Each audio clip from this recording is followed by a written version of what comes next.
strange, dark, and mysterious. If you're into stories that make your skin crawl and keep you up at night, then buckle up because this one's a doozy. Delivered in the style you love, true crime, wrapped in eerie details with a twist that'll leave you questioning everything. This is the story of the Forbidden House Mystery. It's a tale from a quiet town in rural Ohio where something unspeakable happened in a house that locals swore was cursed.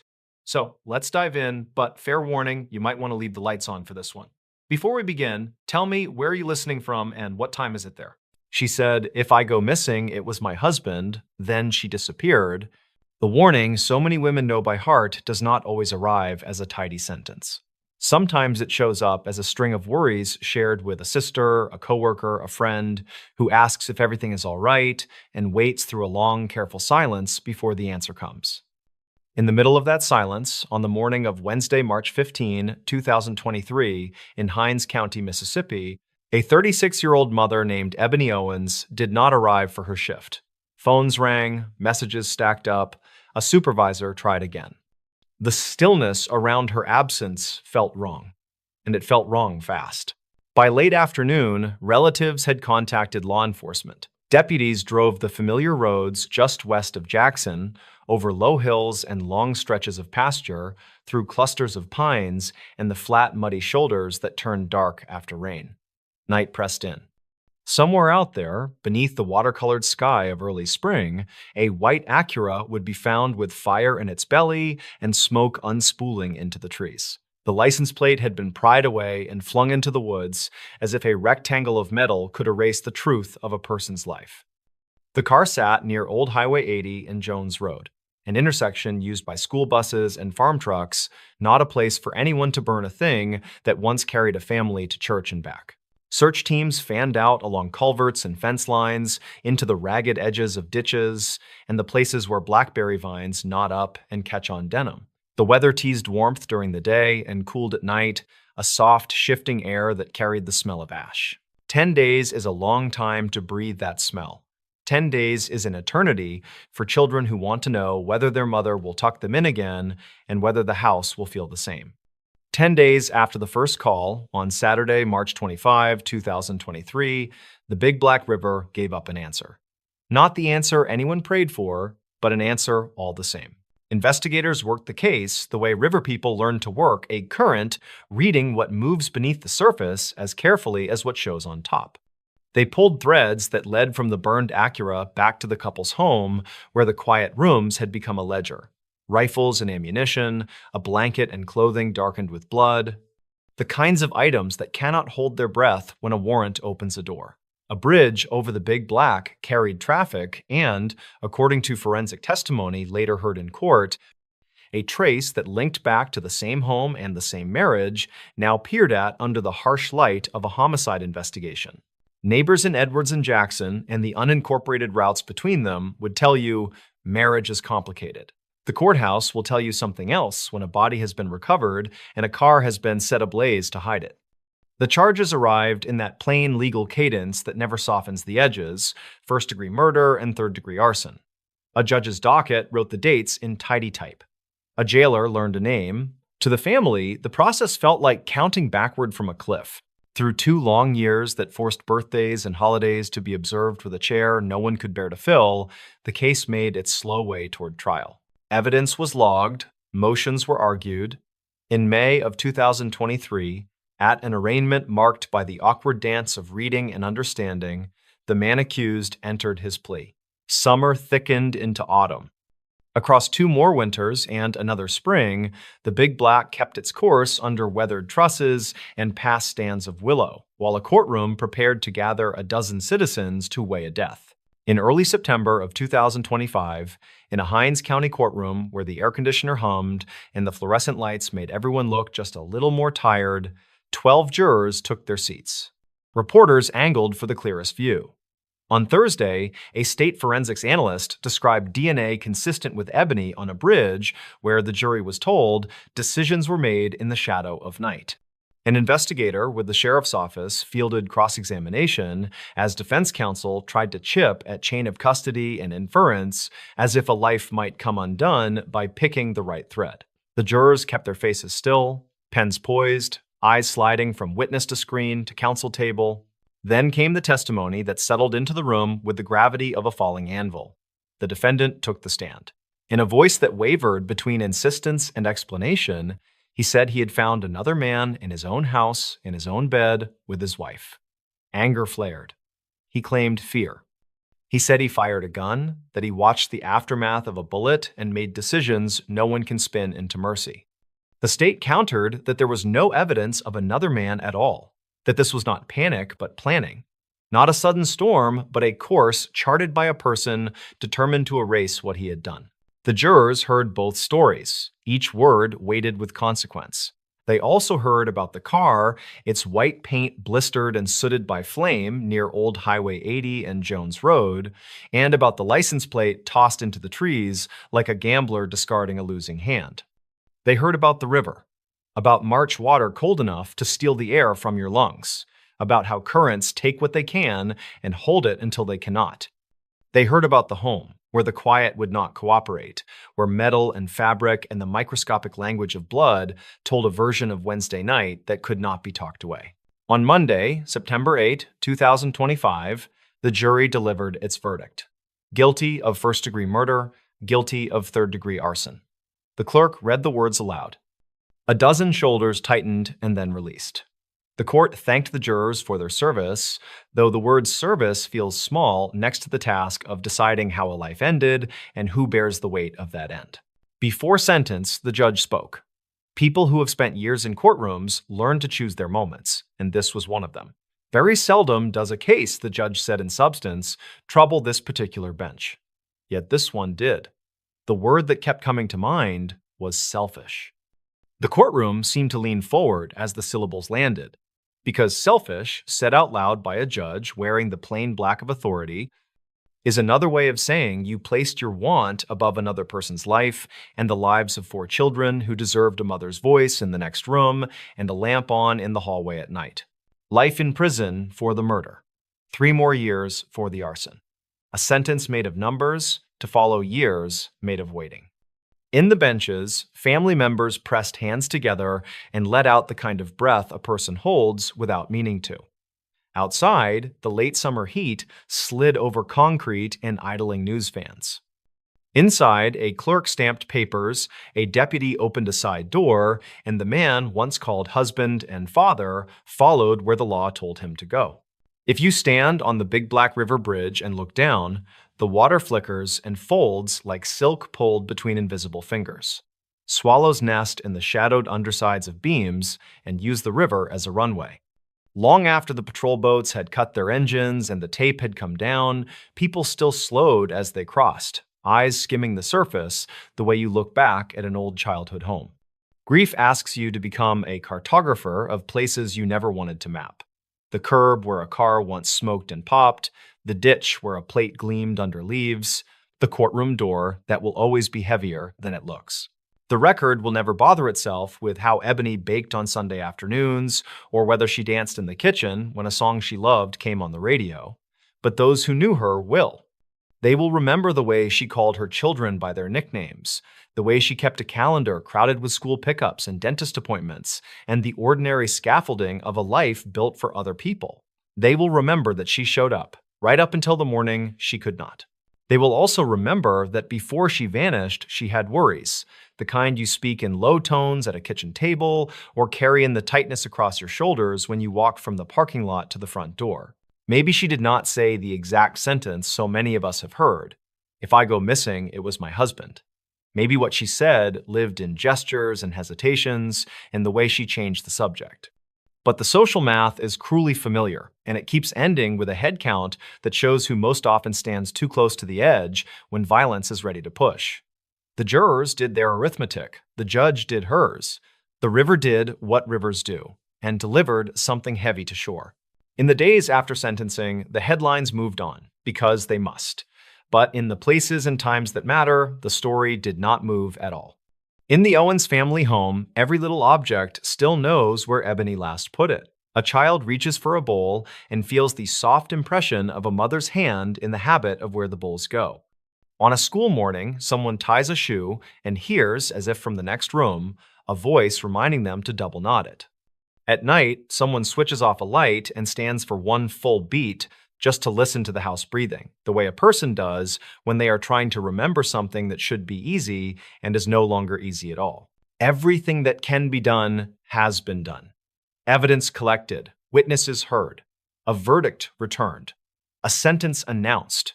The earth takes the departed back with a patience that is not human, and the law keeps what it seized with a permanence that island. If the warning that hovered over this family's life never carried those exact words, the end still carried the meaning.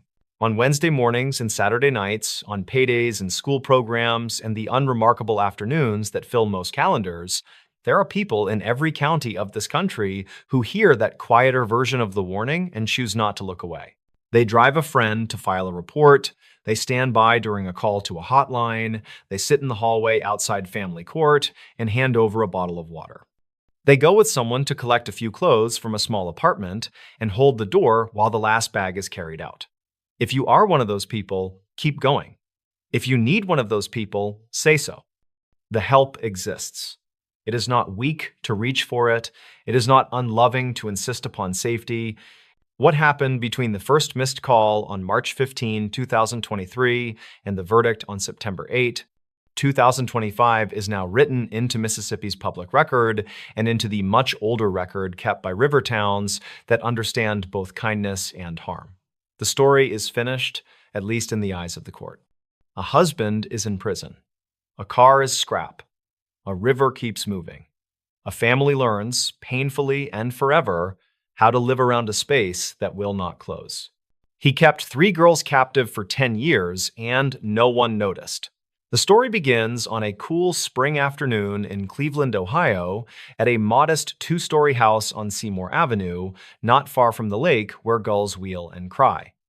The porch railings are chipped, the blinds forever tilted, the front door almost always shut. Neighbors pass with grocery bags and stroller wheels clicking over cracked concrete. Music sometimes drifts from inside. A radio tuned to oldies, a drum beat muffled by thick curtains. It is an ordinary street in an ordinary American city, the kind of place where people wave from porches and borrow ladders without signing anything. And yet, behind those tired blinds, 3 young women lived in captivity for a decade while the city moved around them, unaware or unwilling to believe. Before we begin, tell me, where are you listening from? And what time is it there? Their names are Amanda Berry, Michelle Knight, and Georgina Gina DeJesus. They were taken in the early 2000s over the span of a few springs and summers that should have carried them into first jobs and first apartments. Instead, their paths converged in a small set of rooms, a maze of improvised locks and chains, a radio that was loud when the captor wished, silent when he did not, and the constant rasp of fear. The man who took them, a former school bus driver named Ariel Castro, knew the neighborhood well. He knew which streets emptied at the end of the school day, which families hurried, which porches sagged. He knew how to look like a neighbor and not a menace, how to nod and keep walking. Michelle Knight disappeared first, in the late summer of 2002. She was small, tough, and older than the other girls would be when they vanished. She had been trying to reclaim parts of her life the world had made hard for her. On the day she was taken, she expected an ordinary errand near West 65th.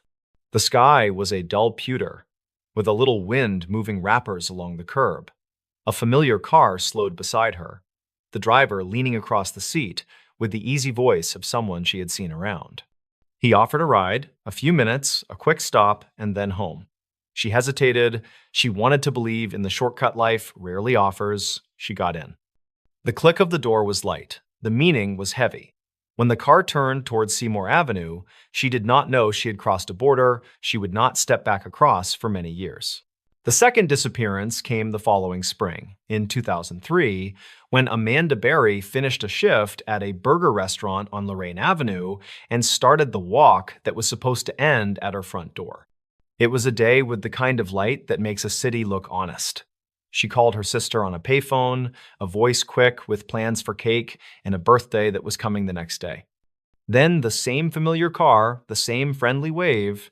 The man said he knew her sister, said he could take her home faster, said all the little things that stitch a stranger into a pattern of safety. She trusted the pattern just long enough. The car door shut. Music on the radio played a song everyone knew, upbeat and harmless, and the sidewalk slipped by. The third girl, Gina De Jesus, was 13 when she disappeared in the spring of 2004. She was walking home from school with a friend, secondhand chatter fluttering around them like sparrows. In a moment that still makes the air go thin when you think about it, Gina and her friend split at a corner that should have been nothing more than a corner. The car stopped again, the same driver, the same casual acquaintance language, the same promise of a short ride. She stepped into the illusion of ordinary kindness. The door shut. The city continued, unaware that another family would soon be taping flyers to telephone poles and asking questions that felt like prayers. Inside the house on Seymour Avenue, the world became small. Windows were covered, doors groaned with extra locks, hallways narrowed with stored junk and deliberate clutter, the better to slow a sudden flight. Rooms were repurposed into cells. Music from an upstairs radio sometimes blared through the floorboards when the captor wanted to drown out their voices or his own thoughts. At night, the furnace clicked and sighed, and sometimes a neighbor's dog barked, then fell quiet again. The smell of old carpet, fried food, motor oil, and dust saturated the air. The women learned to map time by the way sunlight found seams in the blinds, by the scent of winter's first radiator heat, by the creak of steps that meant he was coming. There were rules. Do this, not that. Speak only when spoken to. Step here, not there. Punishments were swift, the logic always shifting, so that safety could never settle. He starved them or fed them on a whim, bought them fast food, and then withheld the next meal for days, as if kindness had to be balanced by cruelty. He sometimes gave them gifts, little objects that carried poison under their ribbon, a new shirt, a cheap necklace, a used television, a coloring book, a winter hat. He forced them to watch the news when reports of their own disappearances flickered across the screen, then shut it off with a satisfied sigh when the story moved on to weather and sports. He called them by names he chose, wrote the rules, erased them, wrote them again. Families searched, flyers went up and came down in rain and snow and went up again. Candlelight vigils lit the fronts of stores and churches. Tips poured in, hot with hope, then cooled. Amanda's mother, whose determination could have bent steel, went on television, pleaded with anyone who might know anything to come forward. She died before her daughter came home. Gina's parents stood beside clergy and police, their voices steady even when their hands shook. Michelle's name did not make as many headlines. She had been pushed to the edges of the city's attention even before she vanished. But she was loved, and those who loved her kept asking. The seasons turned. Years became a dull loop. Police chased leads that turned to fog. Some neighbors noticed a boarded window and thought little of it. Others saw the man carrying heavy bags into the house at odd hours and shrugged because people carry strange burdens all the time. There were close calls. The front door stood open for a moment. The screen latched, but the spring weak. A neighbor stopped by to talk about a car, a drum kit, a broken taillight. Footsteps approached the porch and paused. Inside, a television was turned up to cover the sound of breathing. Once a child's toy was seen in the yard. Someone asked about it. The captor said a niece had visited. Smiles, a little wave, the porch conversation ended. The door closed, locks clicked. In the house, the women found a way to hold on to themselves.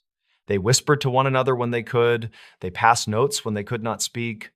They learned the rhythms of the captor's job and the gaps those rhythms might grant. They invented small rituals to remind their minds that time still existed and belonged to them too. On birthdays, they whispered the date to themselves and let a single memory bloom. A slice of cake, a tiny gift, a swing in a park, a hand squeeze. They taught and retaught each other the shape of courage. They promised to remember their true names. One spring, hope changed shape. Amanda, whose voice had remained steady in the worst storms, had a child in that house, a little girl with quick eyes and soft hair. The captor claimed paternity. The truth was a testament to survival. The women shielded the child with everything they had. The house became a school. They taught the girl letters with penciled notes, songs hummed softly, stories told in whispers. They showed her which boards creaked and which ones sang. They taught her the difference between ordinary and danger by the smallest signals, the sound of keys tossed on a table, the scrape of a chair.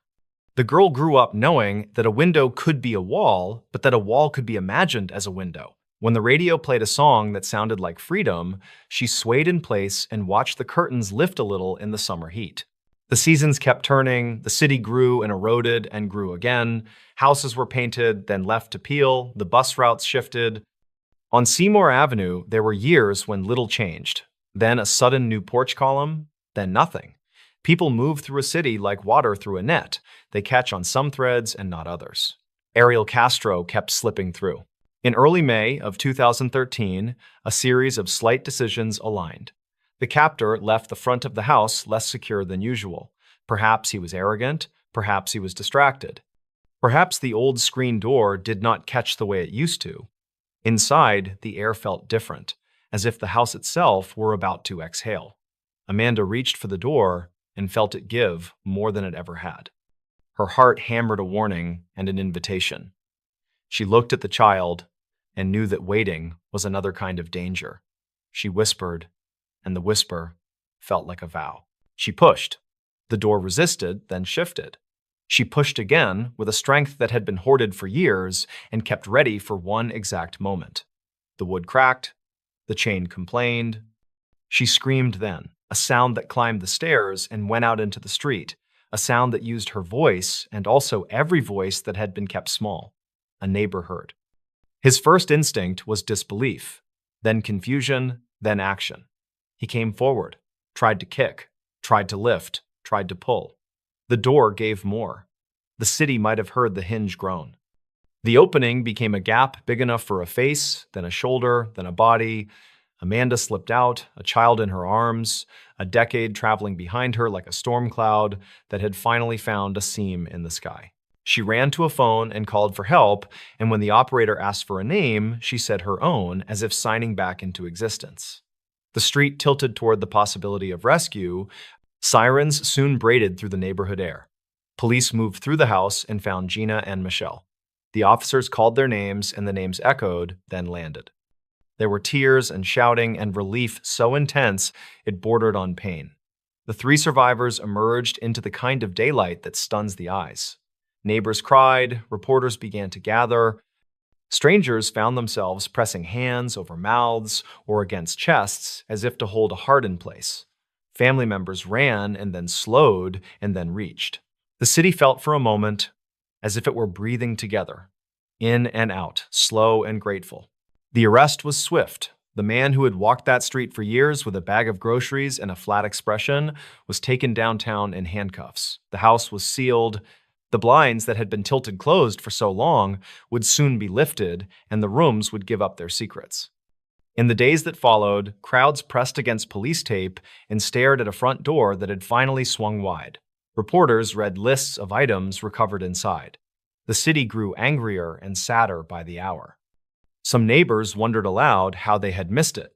Others said they had always thought the house felt wrong, but did not know what to do with the feeling. People brought flowers to a block that had never asked for flowers. The legal process moved with a speed that surprised even those used to courts and calendars.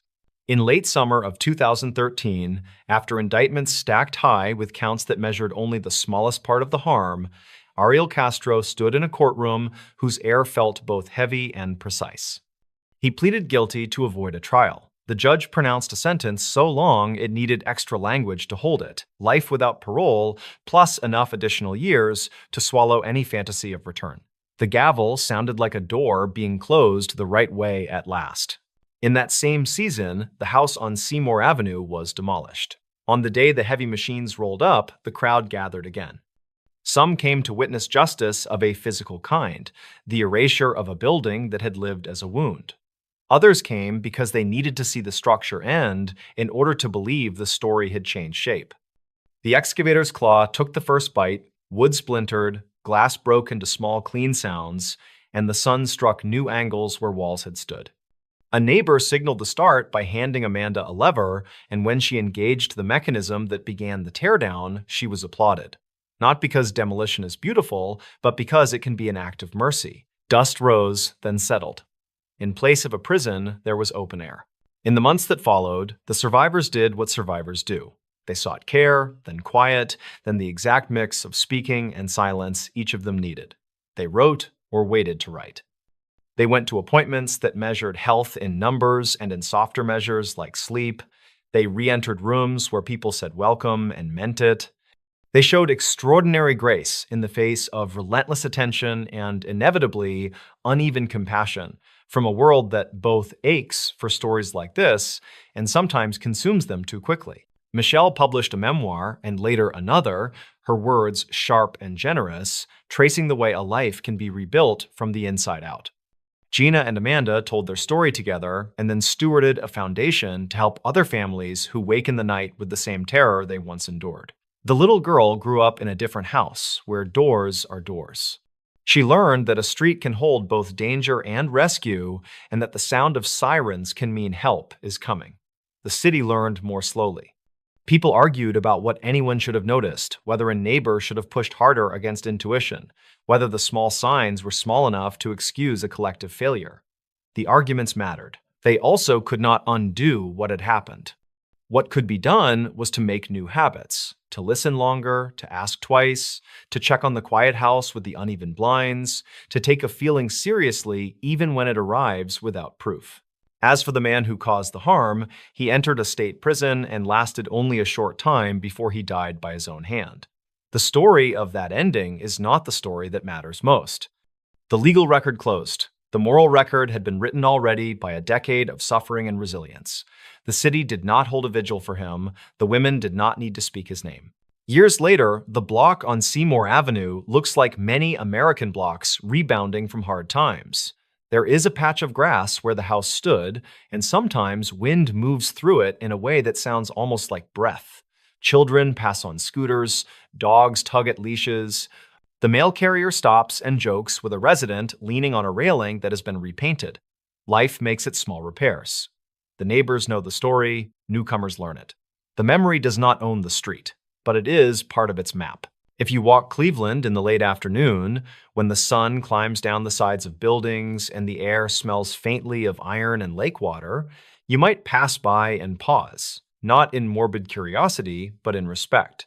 You might think of a city that failed and then tried to make amends, of families that refused to surrender memory, of 3 young women who endured something no one should endure, and who, when a seam finally opened, ran through it and let each other out.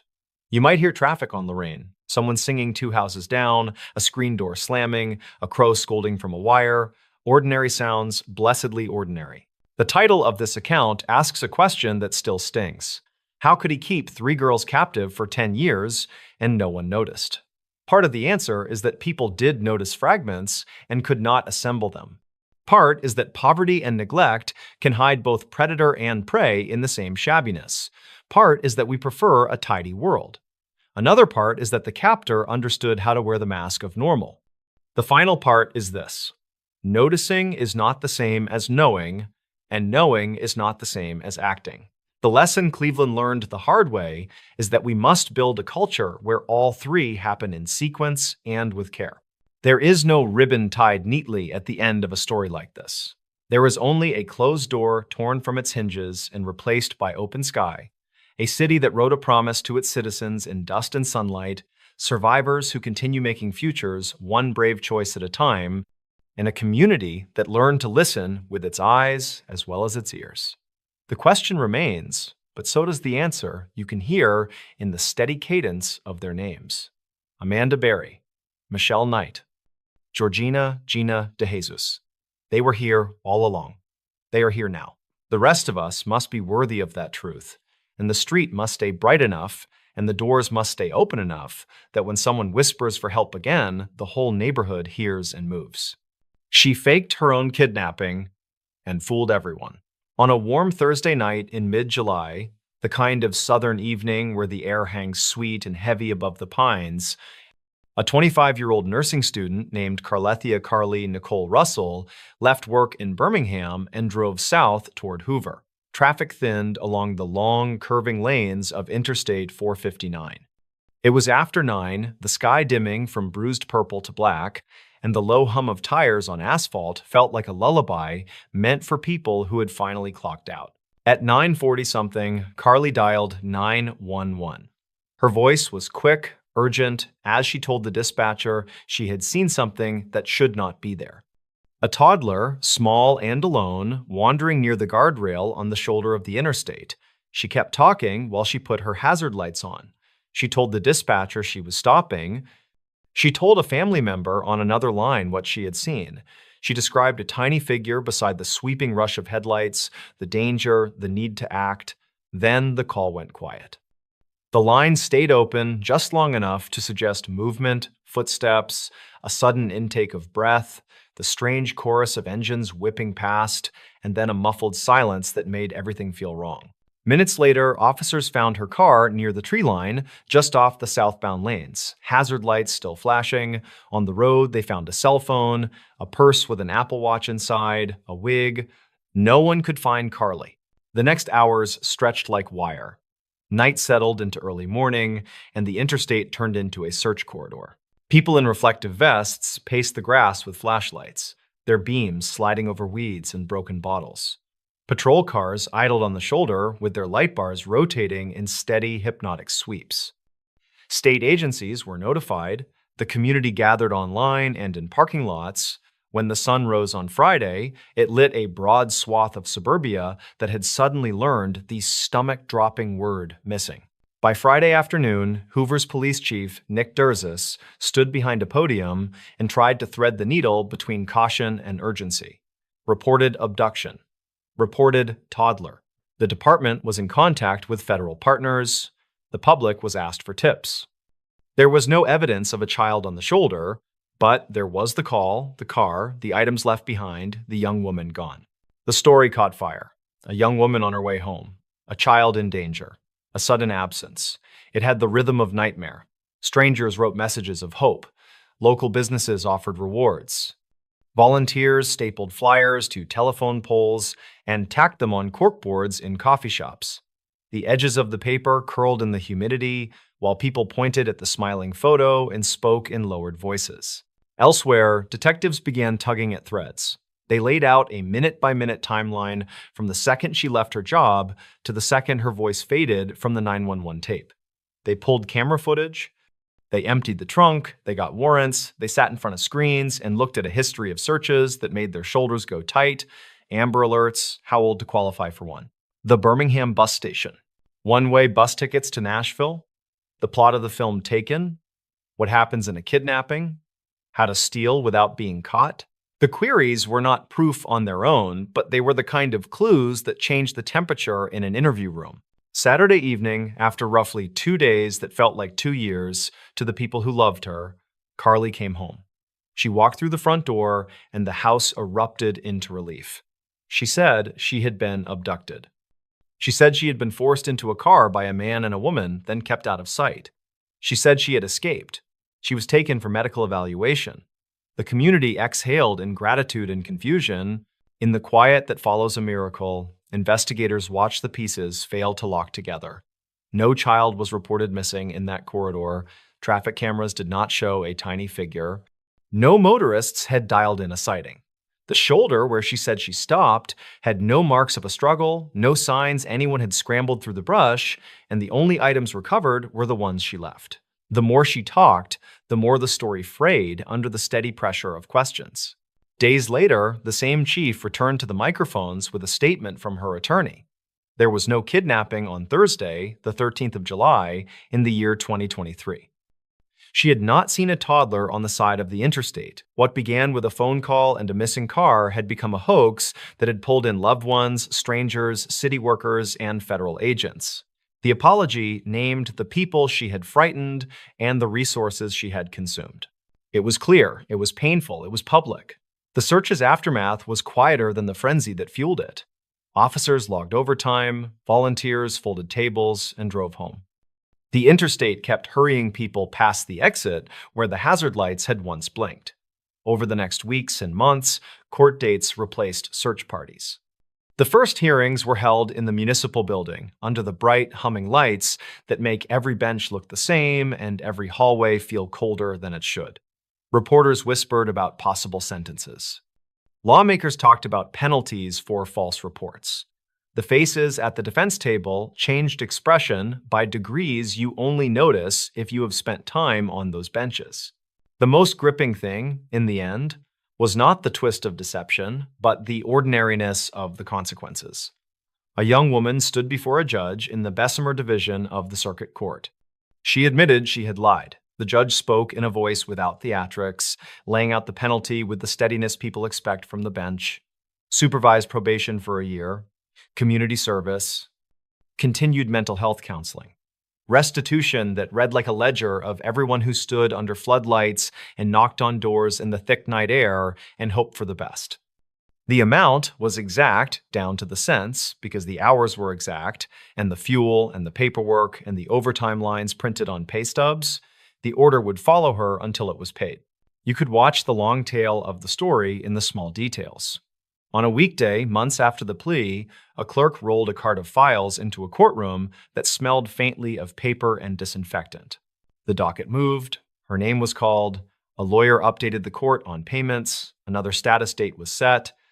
Outside, on the courthouse steps, people in suits moved from shadow to sun and back again, while a local camera crew adjusted a tripod and tried to catch 15 seconds of footage that captured the whole thing. Across town, someone stood at a service counter and signed a sheet before heading out to pick up trash along the edge of a park, a bright vest over a t-shirt, earbuds tucked in, a bag in one hand, a mechanical claw in the other. A supervisor initialed the box when the shift ended. If you go back to the night where everything began, you can still feel the feeling that made so many strangers act. The imagined danger of a child on the shoulder of a busy interstate is a powerful, visceral thing. People share that instinct to swerve, to shield, to intervene. That same impulse carries fundraisers and volunteer lines and candlelight vigils, all those tender, stubborn rituals a community falls into when someone it barely knows suddenly needs everyone. The human mind also seeks patterns, explanations, a story that makes awful sense. It was tempting to paint Carly as an easy villain or as a symbol, a headline instead of a person. But there was no supervillain lurking beyond the guardrail, and there was no neat parable here, only choices and their ripples. She did something reckless and untrue that cost people time and hope. She said she was sorry. The court system answered in a way that kept the doors of a jail closed and the doors of a counseling office open. The city kept the receipt.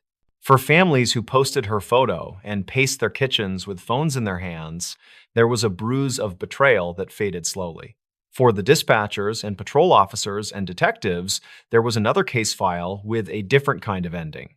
For the rest of us, it was a reminder that even a lie can summon the very best parts of a community, which is precisely why it feels so heavy after the truth arrives. The highway still runs past Hoover, smooth and bright under the floodlights. On some nights, the sky is so clean and clear you can see the blue glow of dashboard screens from a bridge as cars slide beneath you. On other nights, rain hammers the lanes until the shoulder looks like a narrow river. People make their calls.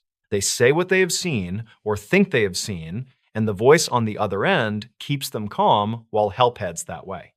Somewhere, a dispatcher hangs up, writes a time in the margin, and listens for the next ring. There is no mystery left to solve in this story, and there is nothing to wait for. What began with the kind of plea that makes people pull over and look around ended with a record that says plainly what happened. A phone call, a lie, 2 days of fear, an apology, probation, community service, counseling, restitution that gets chipped away month by month, like a slow debt to a town that showed up when called. The lesson is not that people should stop looking out for one another.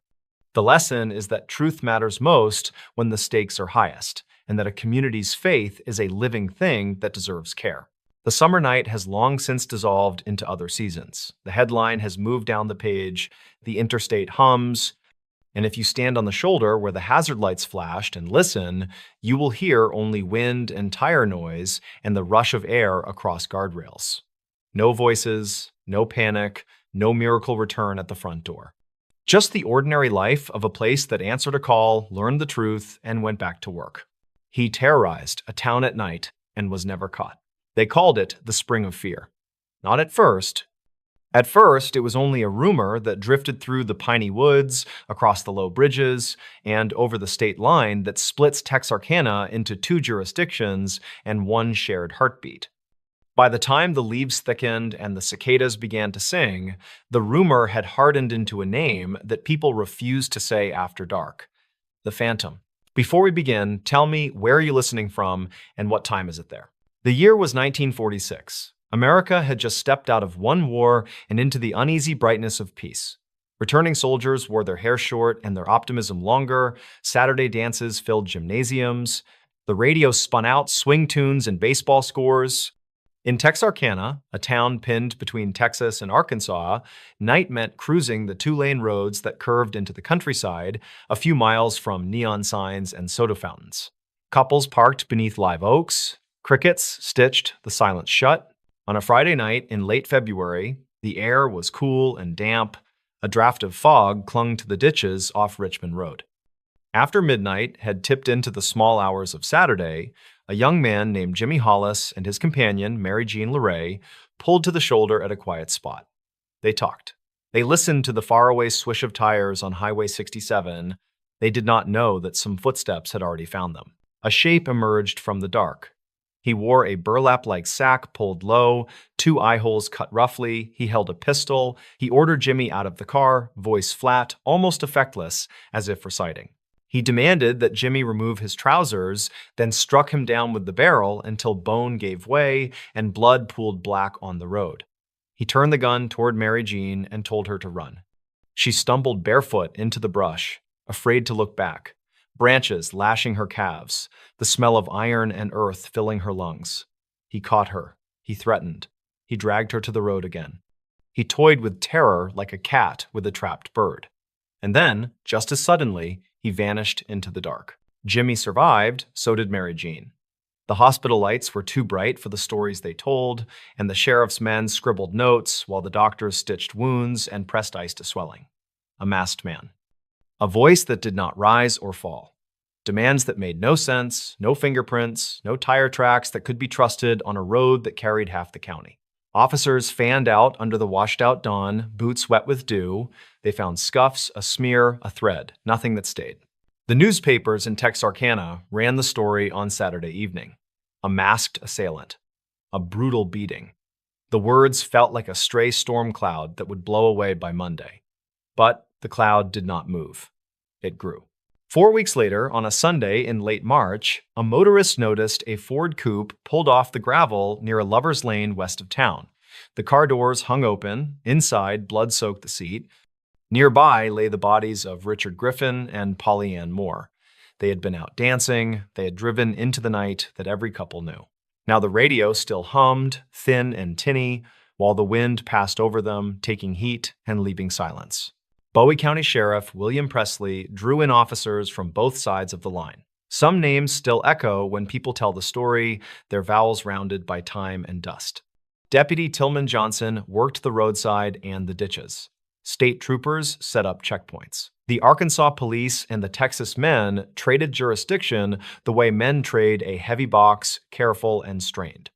Reporters arrived with notebooks and the crisp, decisive words of big city papers. They wrote of a masked man, and the phrase took on weight, like a verdict delivered before the trial. The town reacted first with stubbornness. Theaters stayed open.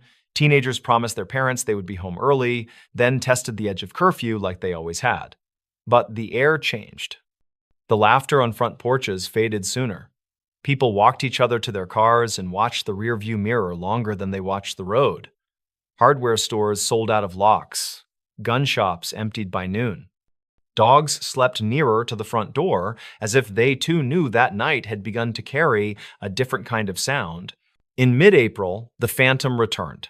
On a Saturday that bled into Sunday, a boy named Paul Martin never made it home, and a girl named Betty Jo Booker did not return from a dance where she played her saxophone with a high school band that had no idea they were hearing her last notes. Searchers combed the ground as the gray morning pressed its thumb on the horizon. They found Paul first by a barbed wire fence, his body arranged by hands that felt nothing. A little farther off, among the scrub, they found Betty Jo. The instrument she loved turned up later. hidden in weeds, as if it had to be silenced too. By then, the name had settled like dust in the lungs. The Phantom. People said it without wanting to. Churches filled, windows shut early, theaters turned off their lights. The sheriff's office lines rang all night, the phones rattling with reports of footsteps, of a car idling just beyond a hedge, of a figure passing a widow's glass. Every shadow was a man. Every creak of a board was a boot. Fear sharpened the edges of ordinary life until even kindness looked suspicious. Texas Ranger Captain Manuel T. Gonzalez drove into town wearing a suit that fit like a decision already made. His reputation ran ahead of him, a rumor with a signature. He spoke softly. He listened more than he talked. He walked the roads where the couples had parked and marked off distances with long strides, head tilted. He rode with deputies along dirt lanes, the dust rising behind their tires in slow, patient curtains. He bought coffee at small diners and asked the waitresses what they had heard. Everyone had heard something. Almost nothing could be used. Officers tried roadblocks and nighttime patrols. Citizens formed watch groups and roamed with shotguns cradled like infants.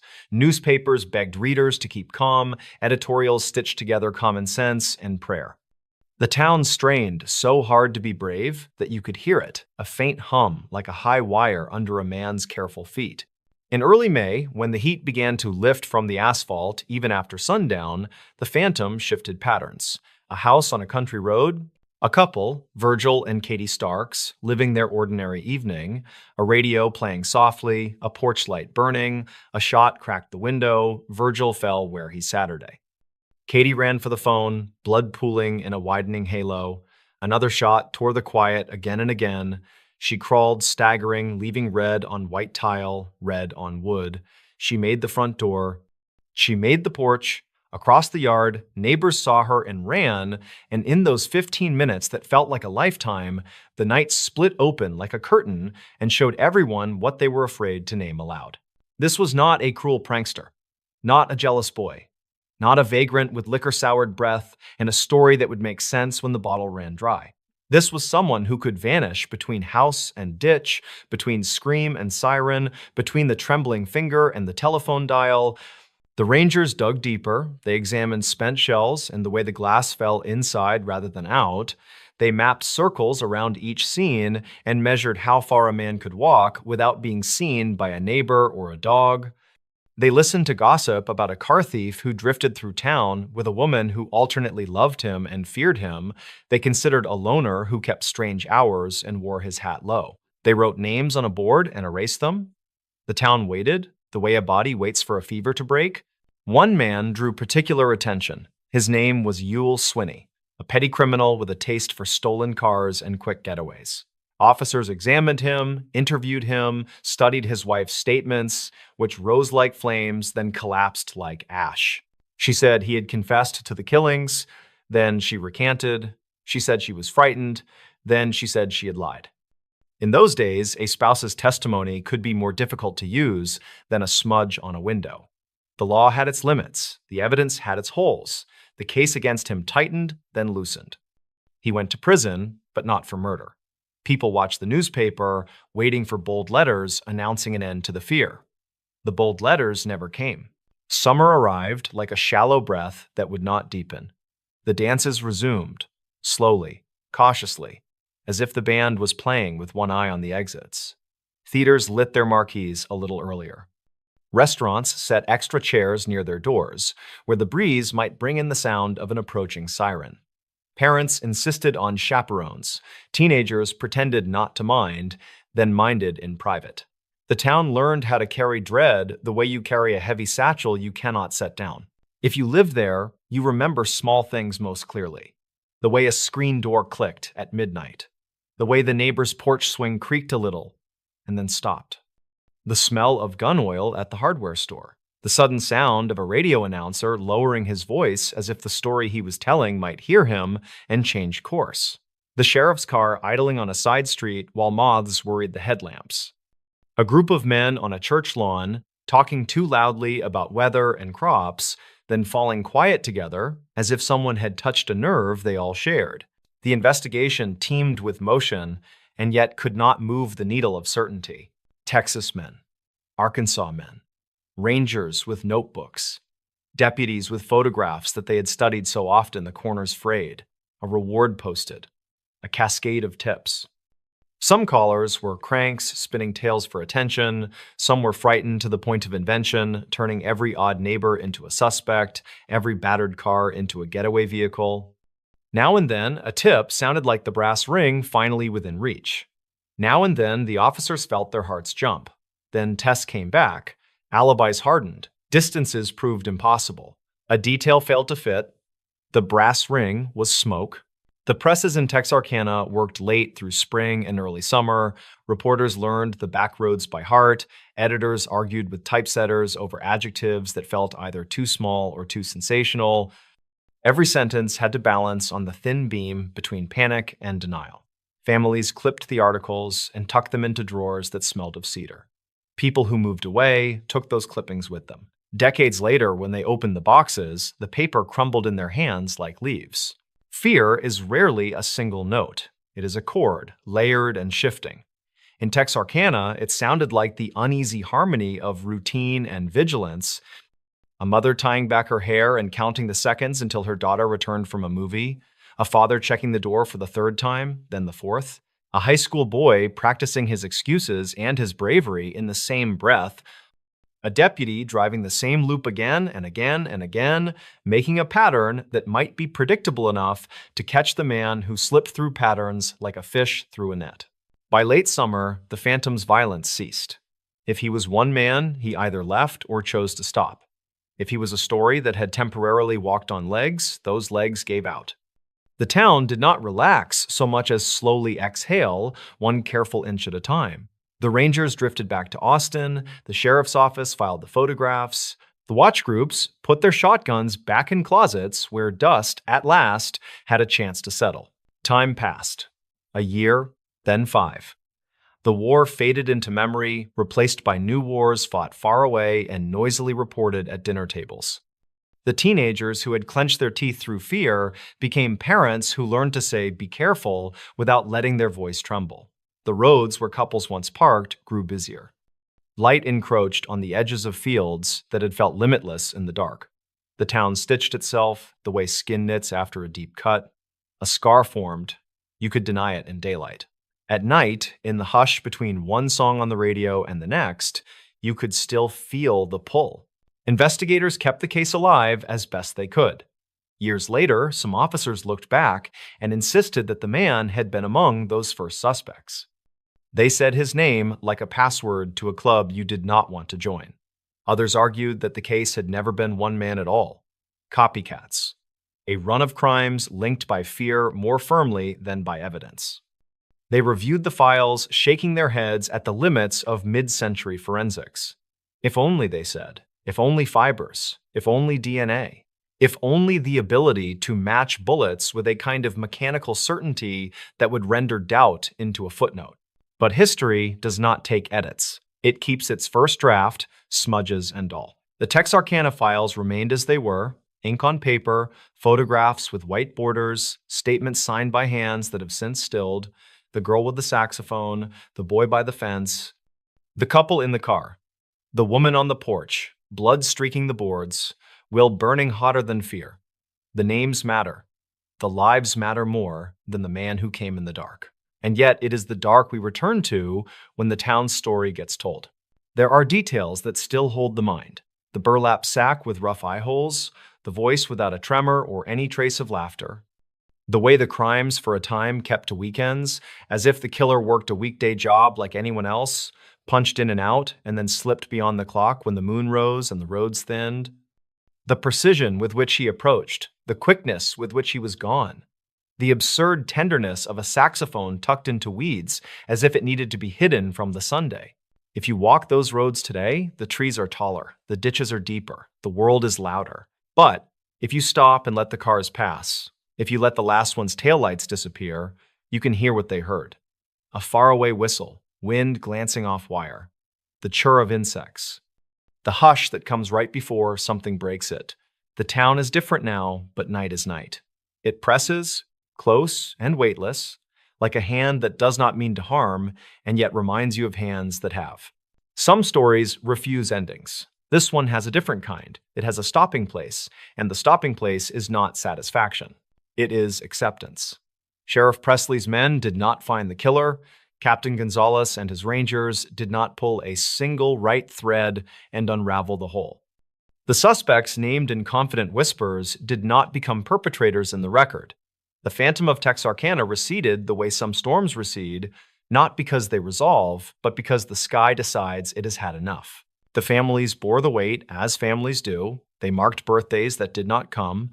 They kept rooms as they were, then finally changed them, slowly, one drawer at a time. They sat at kitchen tables with sunlight on their hands and chose to speak or chose to be quiet. Their grief did not seek the loudness of headlines. It lived in the stoop of shoulders and the softness of eyes and the way they greeted each other at church with a grip that lingered a second longer than manners required. And the town carried on. It learned that fear can be outrun only by living. Street lamps multiplied. Patrols changed routes. Citizens got better at calling in what they saw without letting imagination whip every shadow into a threat. Younger people moved in and learned the story as local history, not lived memory. Older people sighed and nodded. The river ran, the ball games were played, the neon signs winked on and off each evening, and had no opinion about the past. If there is a lesson, it is not a comfortable one.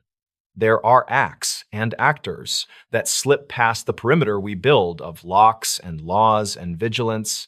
Some of them are caught, some are not.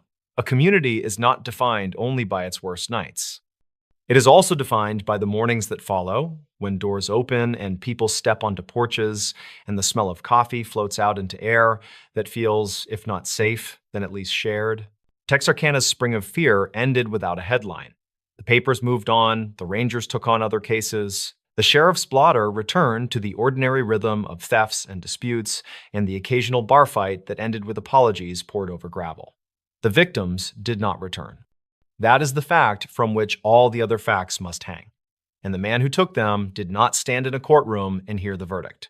That is the space into which the mind wanders when the house is quiet and the past leans close. Yet the town is not a wound. It is a place where people are born, fall in love, grow old. A place where a woman once crawled bleeding across a porch and found the strength to pull herself into the yard where neighbors were already running.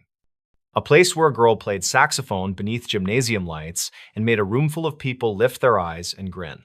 A place where a boy walked toward a car and was not alone when they finally found him, because from that moment on, no one told his story in the singular. Kidnapped at 11, found 18 years later in her kidnapper's backyard.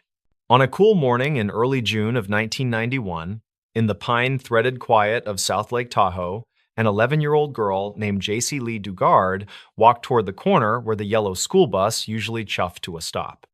The light was thin and silver, the kind that makes even the road look like it has been polished overnight by wind. She wore a pink jacket against the mountain air, hugged her books to her chest, and listened to the hush of the neighborhood waking up. Somewhere a screen door clicked. A dog barked once. A car turned the corner and slowed. Before we begin, tell me, where are you listening from? And what time is it there? It was the kind of car that looked ordinary until it did not. A gray sedan idling too close to the curb, its engine a low murmur. JC stood on the gravel's edge, biting her lip, pretending not to notice how the passenger window inched downward. The man in the driver's seat had the practiced smile of a stranger who has decided not to be a stranger. The woman beside him leaned forward just as the car crept parallel to the child. "Hi there," the man said, his voice casual, a beat too bright. He asked for directions, something about a street name that did not exist, a question that was never meant to be answered. The woman's eyes flicked to the side mirror. The man's hand moved. The door swung. The world lurched. There was a sudden spray of gravel, a hand like a clamp on JC's wrist. The breath knocked from her chest as she stumbled and fell forward into the car. A stun tightened her limbs, and then a thudding, blank quiet, the smell of upholstery and cigarettes, and the sound of the door slamming like a verdict. The car rolled away, slow at first, then fast, the bus stop shrinking behind them, the road unspooling in a ruthless line. By late morning, sirens stitched across Tahoe's blue bowl of sky. Deputies fanned out through neighborhoods, neighbors stepped onto porches and shaded their eyes. JC's mother, Terry, was called at work and arrived with her heart already sprinting. A marathon of questions that had no ankles, no knees, nothing to stand on. The pink jacket was nowhere. The sidewalk held only an impression of small shoes. The day felt misprinted, like a calendar had been stamped wrong, and no one knew how to fix it. The car with JC in its back seat climbed out of the mountains and down through the Central Valley. Heat clung to the windows. The couple in the front were nearly silent, as if they were transporting glass. They were Philip Garrido and his wife, Nancy, names that would become a kind of echo in the years ahead. Hours later, the sedan turned into the dull hush of an Antioch cul-de-sac, then down a driveway toward a nondescript single-story house at the end of a street that seemed to forget it was supposed to end somewhere. Beyond the fence, hidden from the view of neighbors and passers-by, stretched a backyard no one really saw.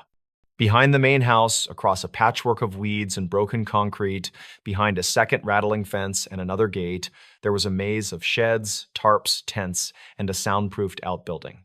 It was a place of blind corners and jury-rigged doors, a place constructed to confuse the sky. Philip led JC across the crunchy grass and into the hidden yard, through a gate that complained on its hinges, under a tarp that breathed in the breeze, and finally into a room that swallowed sound. The door shut, the dim light blinked. He told her she would be safe if she did as she was told. He told her this was temporary. He told her things that sounded like comfort but felt like locks.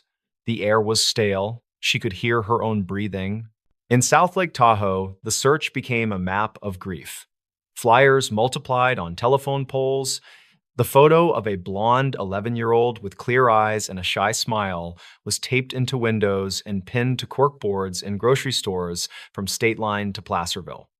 Volunteers combed creek beds, abandoned lots, edges of trailheads, anywhere a mystery might choose to hide. The school bus driver was questioned again and again. The woman at the corner house replayed her morning coffee over and over, searching her memory for a detail that might turn into a door. Leads arrived thin and loud and then went quiet. The day rolled into the next. Summer burned into fall. The calendar turned its pages even when no one wanted it to. For JC, time reduced itself to a sequence of small survivals. The morning was a small survival. The noon hour was a small survival. The way the sunlight leaked through the seam of a tarp and crawled in a slow square across the plywood floor was a small survival. She learned the sounds of the yard the way a person learns a language. The swallow of the hot water heater, the rasp of a rake on gravel, the hollow knock of Philip's footsteps versus the lighter step of Nancy, whose presence was a weather that changed without warning. When Philip disappeared into the main house or ran errands in town, a different kind of air filled the room. JC counted and recounted the seconds between those footsteps, counted until counting felt like a promise. Philip talked to her as if she were both audience and captive wind. He talked about a God he believed was directing his every step, about voices he thought were guiding him. He paced, he jotted in notebooks. He played music to the empty backyard as if the air needed to hear it. He told her he had changed. He told her she would help him become good. There were days when he made vows to invisible witnesses, vows that crumbled with the dusk, vows that got replaced by locks and instructions and threats. There were nights when the sky stretched over the backyard and pooled blue-black on the tarps, and there was no sound at all except crickets and the far hush of traffic on a road she could not see. In the outside world, Terry refused to let her daughter's name become a past tense. She stood at vigils where candlelight trembled in paper cups. She answered calls from strangers who whispered hints they could not verify, callers who insisted they had seen a girl who looked like JC in a grocery store aisle 3 counties away. She met with detectives, learned their careful language, felt the slow arithmetic of a cold case tug at the edges of her resolve. On the anniversaries, she brought flowers, she spoke into microphones, she stared down the collected lenses of TV cameras, and begged anyone listening to keep the phone lines open, to keep their eyes open, to keep hope stubborn and loud. Back in the Antioch backyard, seasons turned. The hidden yard baked in summer, each tarp a heat trap, the sheds simmering with the afternoon. In winter, rain drummed and pooled, leaked along seams, dampened the blankets until they carried the smell of wet canvas and mildew. Years were learned by the ways the light shifted through new tiers in the tarps. The world beyond the fence evolved like a rumor. JC grew older. She passed the birthdays by tracing the old one in her mind, then the next, then the next. The old clothes no longer fit. Her voice adjusted to itself. She learned to keep part of herself folded away like a note no one else would read. When she was a young teenager, the backyard arrangement metastasized. There were more structures, more wires, more pathways that led nowhere. Philip built a tiny improvised world that operated by rules only he understood. A world that pretended to be order but smelled like fear. He spoke of redemption and then demanded obedience. He prayed out loud and then reset the locks. He promised daylight and then designed new shadows. In time, 2 small girls were born in that backyard. JC learned to mother inside a space that had no horizon, learned to make games from what she could reach, learned to read the sky like a clock because the calendar felt like a rumor. Their laughter sounded startling and wild, like birds that had found their way into a cavern and decided to sing anyway. There were neighbors, of course, in Antioch, as there almost always are. They noticed oddities the way people notice them, with curiosity that thins into shrugs when there is no clean answer. A gate that stayed locked even on easy afternoons. A man who talked to himself and to no one in particular, who sometimes played music too loud and then apologized with a smile that looked like a paper cut. Calls were made once, twice, the kind of calls that fall into a bureaucratic maze and come out the other side with a note. Life went on, mail was delivered, lawns were mowed and not mowed, people waved and then went inside. Years layered themselves one upon another until the backyard felt like a country where clocks were merely decorations. Yet, on a late August day in 2009, inside the leafy calm of the University of California's Berkeley campus, something finally tilted. Philip arrived with the 2 girls, now school age, leading them as if he were their guardian, which he was not, and yet in that moment, he played the part with a confidence that looked like certainty. He wanted a permit for an event that had the scrim of religious purpose. He spoke with an officer who listened longer than the man expected, and while listening, this officer noticed the girls' eyes and their insufficient answers, noticed how their words seemed borrowed, noticed the way Philip talked over truths that should have been simple. That thin thread of suspicion grew. The officer made a call, another campus officer leaned in. A parole agent, who had known Philip on paper and in scheduled visits, pulled those papers off the shelf and fanned them like a hand of suddenly dangerous cards. Someone asked Philip to come in. He returned to his hidden house, collected the women and the girls, and then drove back to the parole office as if the story he had told himself could stand up in the light. He believed in his invention. He believed in the labyrinth he had kept. He did not understand yet that the doors would open anyway. At the parole office, the light was sterile and equal, the kind that does not cave to performances. The conversations forked and turned. Names were offered and then corrected, then offered again. Simple questions were asked, and those simple questions made the room feel complicated. JC's heart was a runaway horse in that room. She had learned the art of caution to a degree most adults never have to consider, yet something in the air changed, something she could feel even as she clutched the hands of the 2 girls. A sympathetic voice coaxed, not a command, but a path. A detective stepped close, a woman with steady eyes and a tone built to be believed. Who are you? Not who he says you are. Not who you have been made to be. Who are you? JC had spent nearly 2 decades without her own name spoken to her in a room that was safe. She had practiced her real name silently in the dark once, then stopped, because language could be dangerous in a place that weaponized attention. In the parole office, her voice went first to a whisper. Then it rose. My name is JC. The syllables felt both new and ancient in her mouth. The room inhaled. The parole agent stepped out into a short corridor and made a phone call that hit like a bell. Shortly afterward, the detective placed another call, this one to South Lake Tahoe. On the receiving end, a department that had carried a case for 18 years paused. The afternoon there was warm, the air thin and precise, and then the voice on the line said a name that had become, for many, a memorial. "We think we have her. We need you to come." By evening, the Antioch property was strung with tape and lantern light, the quiet of the cul-de-sac shattered by radios and the careful footfalls of law enforcement. The backyard, that stash of makeshift rooms and weathered tarps, was transformed into a scene that had to be read like a book whose chapters had been intentionally scrambled. Officers moved through the maze with slow purpose, measuring the distances between doors that had never opened to outsiders and noting the ways the structures intersected, which made no sense to anyone who valued daylight. Evidence technicians spoke in low voices, called out to each other with single words, logged what could be logged. They cataloged not just objects, but the architecture of control. In a separate room, JC sat with her daughters, the fluorescent light softening in the evening. She held their hands, answered their questions quietly, and tried to stitch together a way to explain a world that was finally beginning to expand. She tasted the idea of tomorrow and found it strange and too bright, but the strangeness did not scare her. It felt like a cliff with a rail and a view. When she was asked if there was someone she wanted to call, her breath faltered. A phone appeared. Numbers were dialed.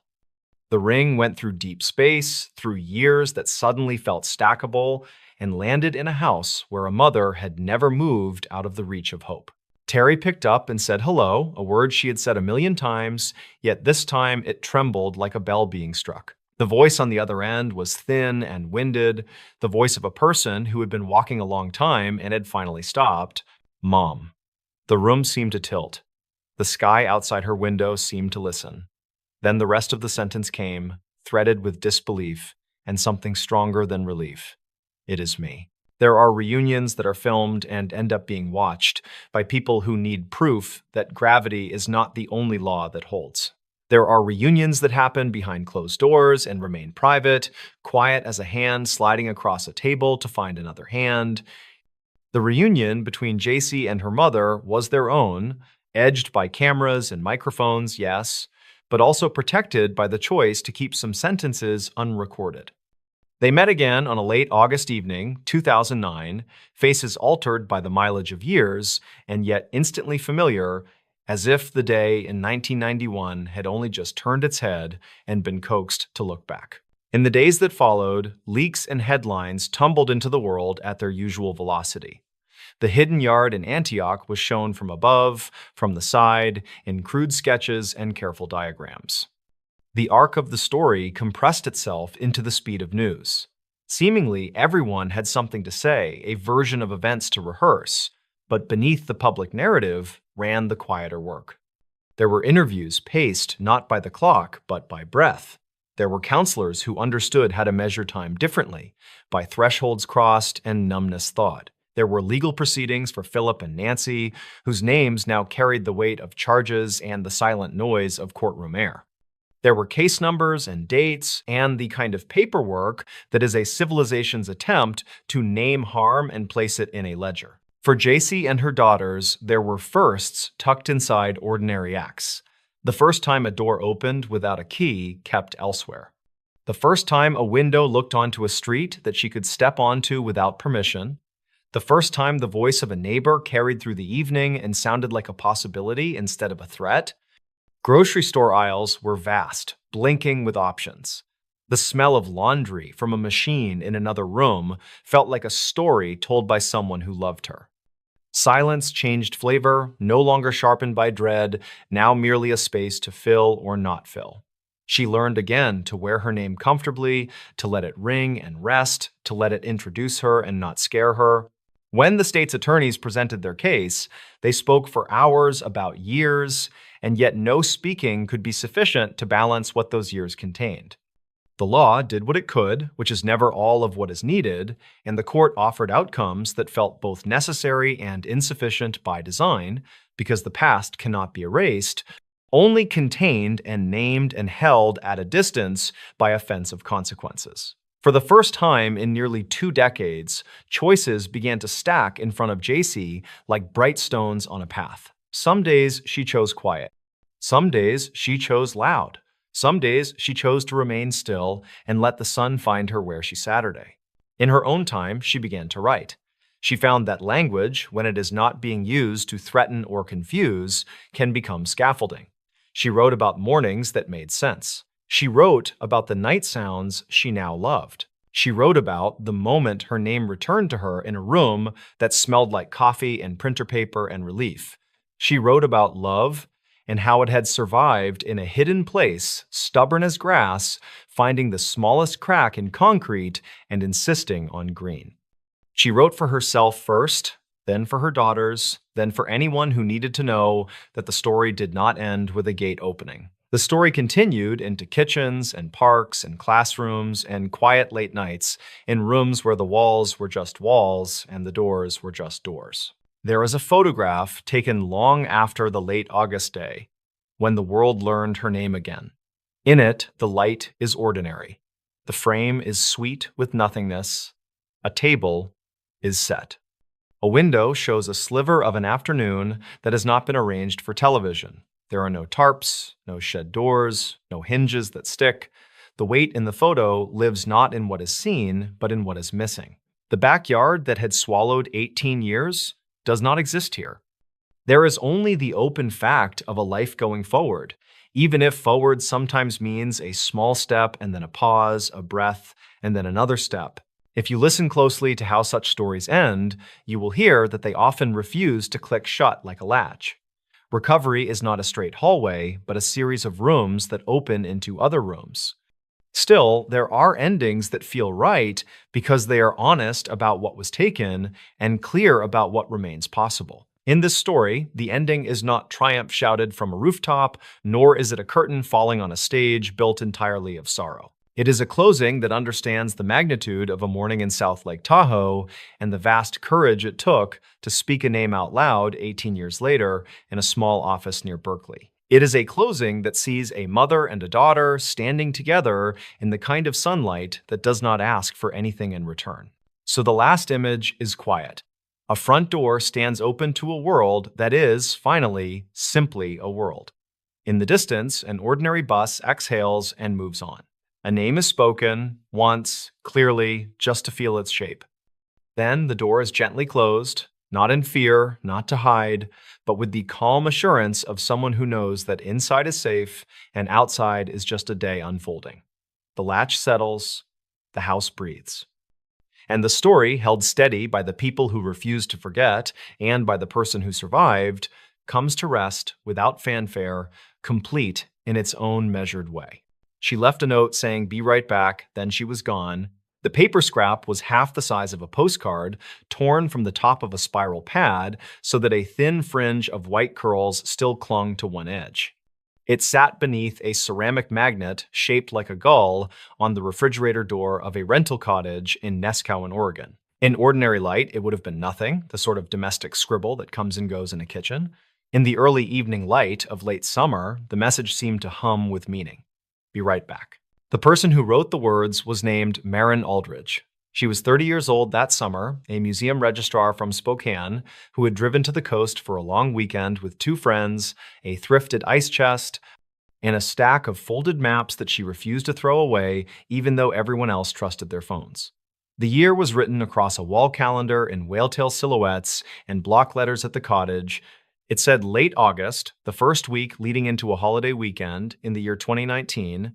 Before we begin, tell me, where are you listening from and what time is it there? The Friday they arrived, wind combed the beach into ripples and folded the froth back on itself.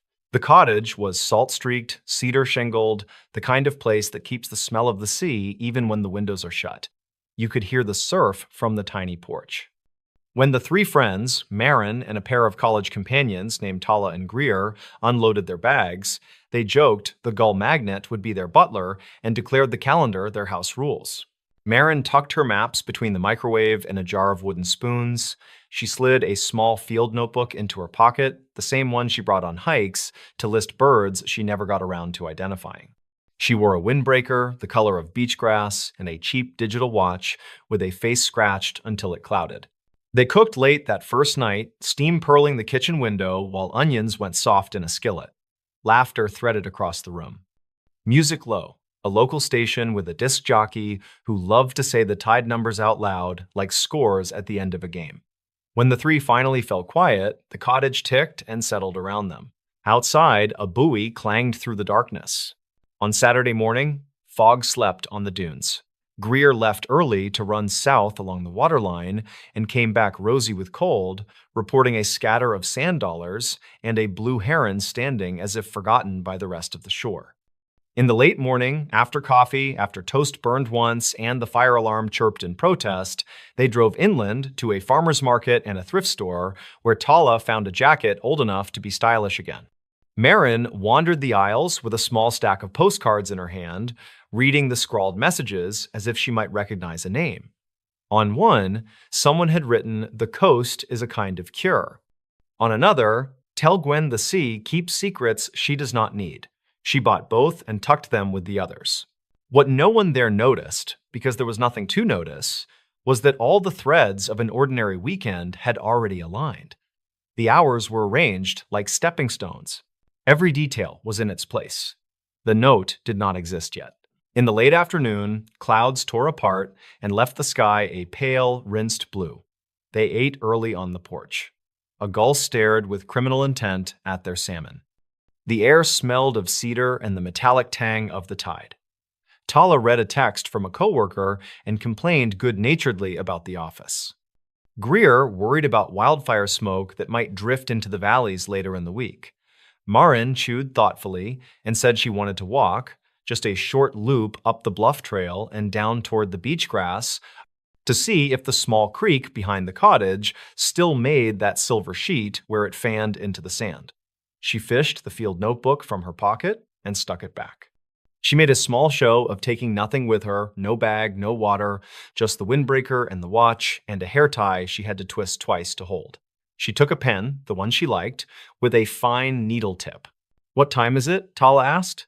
"A little after 6, Marin said, glancing at the scratched face. "The light will hold. The fog's a rumor tonight." She stepped inside long enough to write the words, "Be right back," on the torn scrap and slip it beneath the gull magnet. Then, amused at herself for the ceremony of it, she said aloud to the empty kitchen, "I will." She could hear her friends on the porch laughing at something she had not caught. She closed the door gently, as if it were a sleeping child. The last image the two friends had of her was at the corner where the cottage path met the lane, her back a soft line of beachgrass green, her hair a loose plait dark against the jacket. She raised her hand in a small wave without turning around, then walked out of sight. The trail climbed into shade, Sitka spruce stitched the slope together, and the path, packed down by hikers and dogs, was wide enough for two abreast. At that hour, the day hikers were already gone. The air thinned and cooled in the trees. Somewhere above, crows heckled a hawk and went quiet. When the trail flattened and the canopy opened, the sound of the ocean returned, a steady breath taken in and out. Marin paused and looked across the low water to the headland, then took the right fork toward the bluff. She was not a risk-taker. She was the friend who made safe choices and brought spare socks. If a sign suggested caution, she obeyed. Her field notebook had neat, patient lines. She did not scribble, she printed. At about 6:30, down on the porch, Tala stood to clear the plates. She noticed the gull magnet and the note and said, "She is cute," as if affection could be pinned there with the paper. Greer said, "We should open a bottle and keep some for her," and leaned into the kitchen to set the corkscrew on the counter. The air cooled a degree. Somewhere straight out at sea, the buoy answered the hour.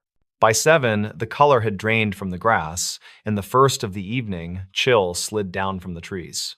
Tala texted, "You good?" Greer texted a small wave. Neither of them felt any tug of dread. The note was a promise, and they respected people who say what they will do. At 7:15, a dog walker climbing from the beach saw a woman in a green jacket standing behind the low fence that marked the bluff's edge, and wrote later that she looked not worried but concentrated, like someone counting distant flashes.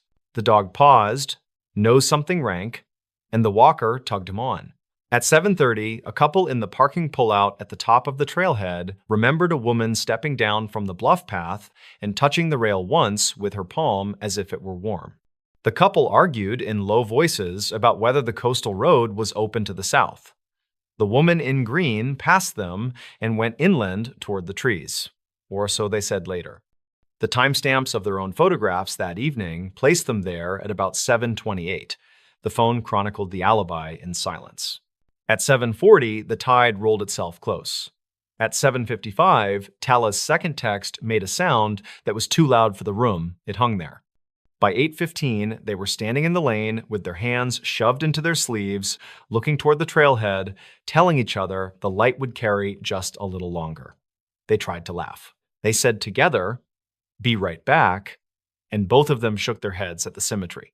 At 8:20, Greer walked up to the trailhead and went 100 yards under the trees, then returned. "I cannot see my own shoes," she said. Tala said, "She knows these paths." Greer said, "Not at night." They did not yet believe that anything was wrong. They believed in dead batteries and lost service. They believed in the way a friend's voice makes everything ordinary again the moment it returns. At 8:50, they called the non-emergency number for Tillamook County and were told to give it time. Adults on vacation leave for walks, adults change their minds, adults do not have curfews. The man on the phone suggested they go to the neighbor to ask if anyone had seen her pass. "Do not panic," he said, and you could hear in his tone that he believed he was offering comfort. Leave the porch light on for her, put a towel on the doorknob if she might come in wet so she does not drip the whole way down the hall. At 9:10, they were texting again, then calling, then standing in the lane, then sitting, then standing. The gull magnet held fast to its square of steel. The note did not move. Wind pressed it flat to the refrigerator like a hand. Sometime after 9:30, a deputy named Keegan Holt arrived in a truck that choo-chooed over the gravel and then coughed quiet. He had the kind of face that looked older when he was thinking. He listened to the story on the porch while his radio muttered to itself in clipped numbers. He walked them through the expected questions, the ones that come like beads on a string: any medication, any history of walking off or wanting to be alone, a recent fight, a recent fear. He asked to see the note. He looked at the gull magnet and the words and wrote in a small book of his own, printing with the same quiet patience Marin used when she labeled outgoing loans for the museum back home. When did you last see her? A little after 6. What was she wearing? Her windbreaker, the green one, jeans, shoes, not sandals. She is too careful for sandals on the bluff. She said she was going to look at the creek fan where it runs to the sand. Did she take a phone? She left it charging, Tala said, and the sound of that sentence cracked. Just once, like thin ice in a glass. The deputy made a call, then another.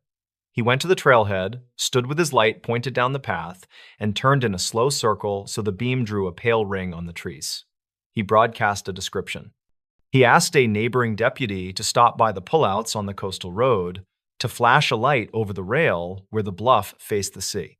He opened the trunk for a flare kit and then closed it again without lighting anything.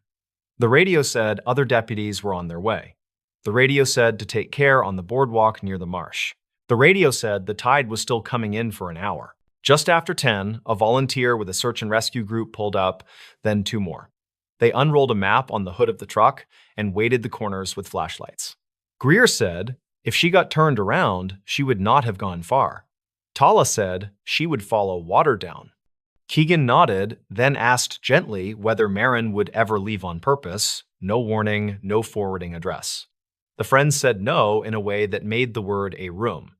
No, she does not do that.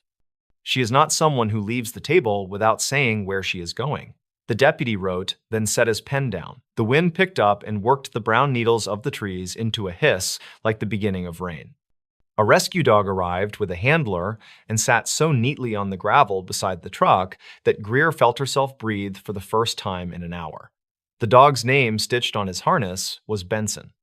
The handler stroked his ear and spoke to him in the voice people reserve for children and conspiracies. Good work soon. A quiet job. Find our green jacket. After 11, the dog wandered the lane, then the trailhead, then the first switchback under the spruce. Benson snuffed at the fence post by the bluff and sneezed, then put his nose down again like a fisherman threading a line. He pulled toward the right fork and went up the bluff path, then circled back. He was undecided, or the wind had folded and unfolded the scent and laid it down twice.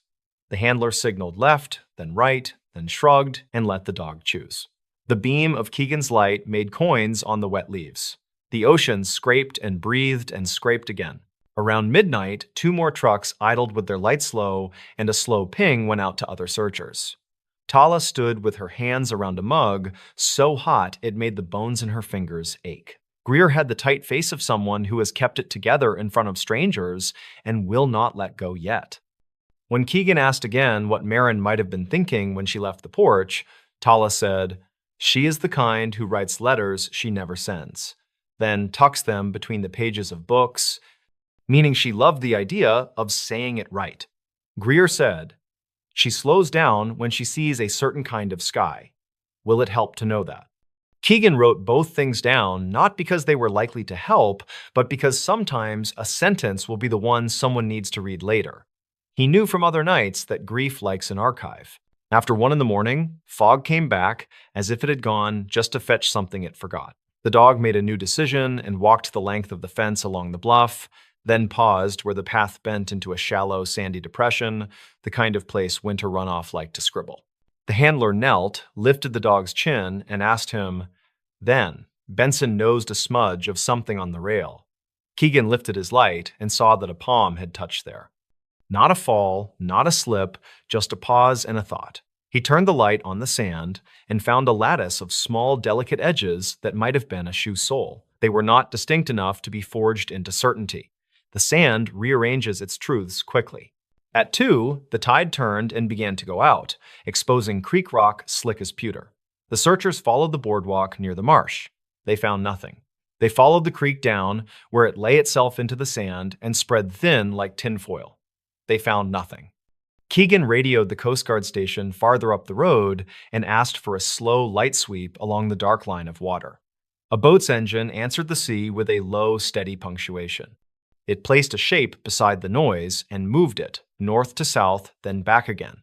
The note inside the cottage did not move. "Be right back" lay as it had been written, uncomplicated in its promise. Dawn came like a breath the house had been holding. The fog thinned. Birds threaded the trees with small, practical sounds. Tala texted Marin again, even though the phone sat charging 3 feet from her hand. The message went nowhere and said everything.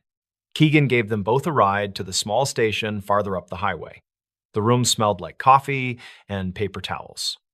A woman at the counter offered a kind of silence that took effort to keep. "We will begin again," she said, "in a few hours. Fresh eyes, more feet." This happens, and sometimes the story ends with a door opening. Her voice was not false. It contained the memory of nights when the story had done exactly that. By late morning, flyers were printing in their thin gray lines. A reporter from a local paper stood just outside the station door with a notepad. He wrote cautiously, as if the act itself could be loud. He asked Tala what the note said. Tala said the words without looking down. He asked Greer for a photograph, and she scrolled her phone and found one from the market the previous afternoon, Marin holding a bouquet of dahlias that made the day look more vivid than it had been. The reporter thanked them and then went back to his car to write something that would be read by strangers over their morning coffee. He decided not to print the note's exact words because it felt like pressing too close to a window. In the afternoon, 2 women in rain jackets paused at the station door. They had been on the bluff the previous evening, they said. They had seen a woman whose jacket matched the description, but from a distance, and they could not be certain. They said she moved with purpose. They said she paused to look at the water as if reading it. They were sorry that they could not bring more. Keegan thanked them and wrote down the time they gave and the angle of the sun as they remembered it, which was useless and also not useless. That evening, as the light turned the undersides of the clouds to tarnish, the search widened. An inland team checked the logging roads. Another walked the beach north and south until their calves trembled at every dune. Someone found a hair tie the color of coffee near the base of a driftwood tangle and put it in an evidence bag with a label so fine it looked like stitching. Tala said it was the kind Marin bought in a jar, 22 a jar, and that she had 4 identical ones stuck on a doorknob at home. The deputy nodded and did not call it a clue.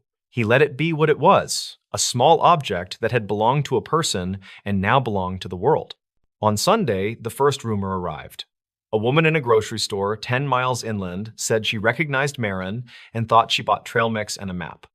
The checkout clerk said no one bought paper maps anymore, not on a Sunday when the sun had come out after hiding. A man at a gas station glanced at the flyer and said he saw a woman in a green jacket get into a gray sedan. He said this without a time attached, and he said it with the obvious desire to be helpful, and that made the details softer around the edges. The deputy wrote it down and moved on to the next thing, which was a split rail near the end of the bluff fence where one nail had backed itself halfway out. He pressed the wood and it gave a little. He pushed it back and it held.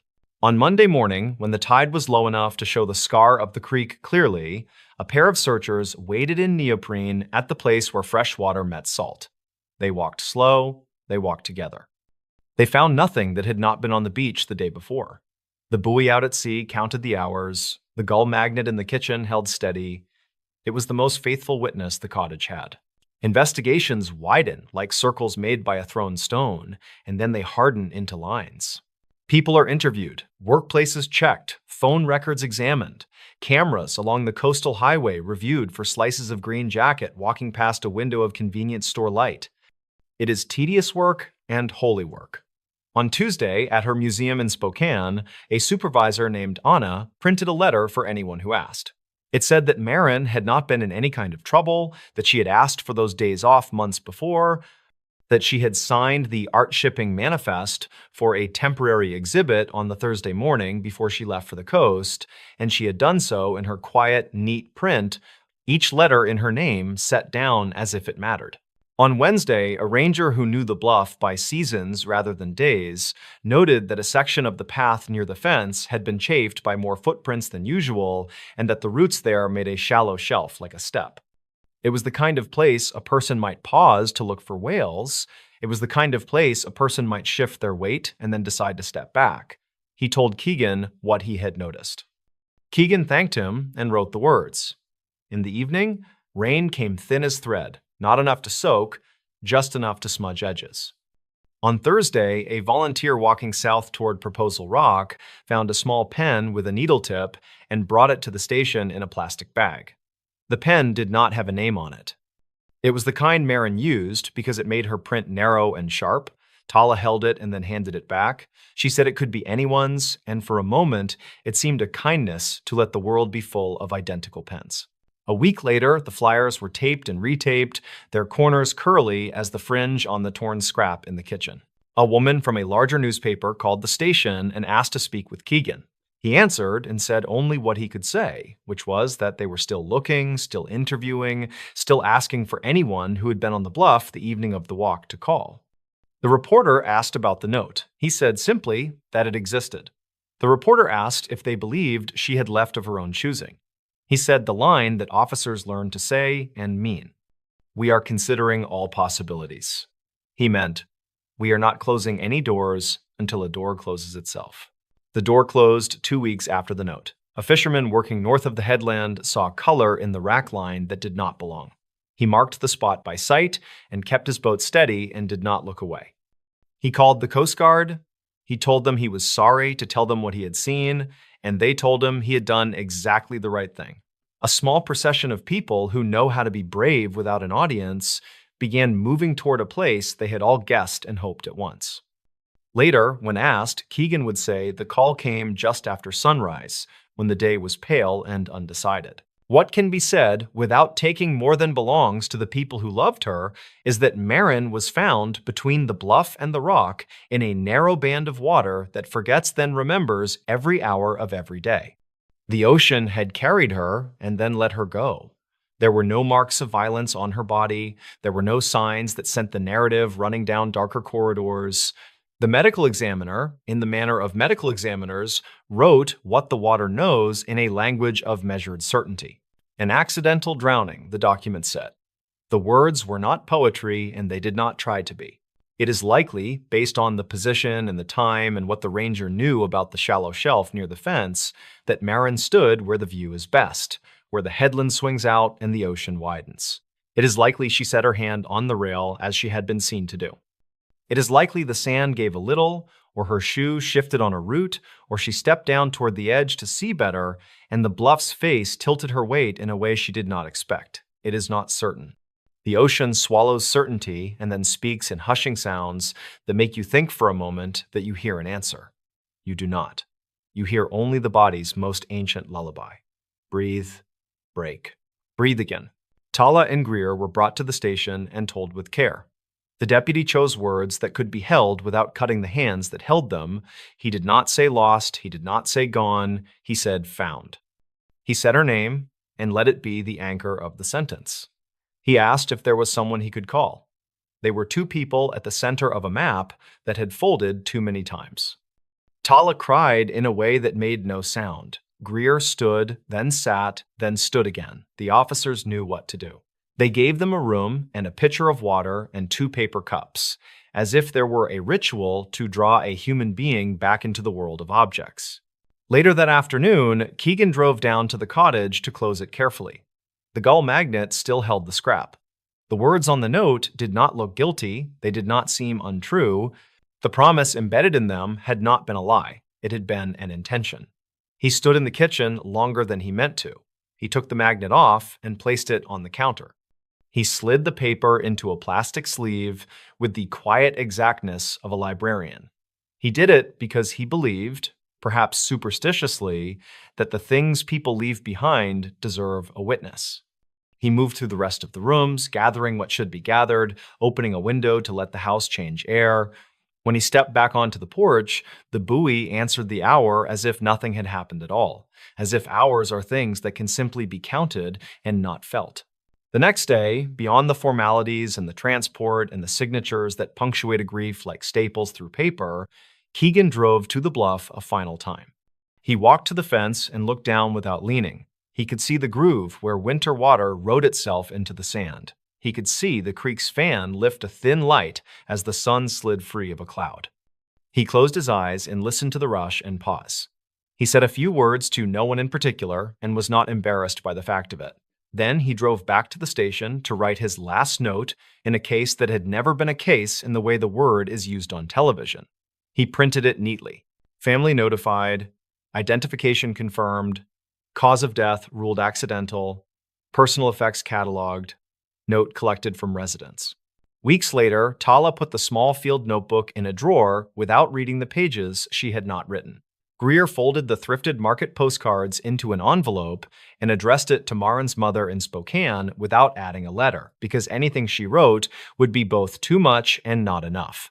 At the museum, Anna took down the staff calendar and smoothed it with a flat palm and turned it to the next month while her throat did a small private work of grief.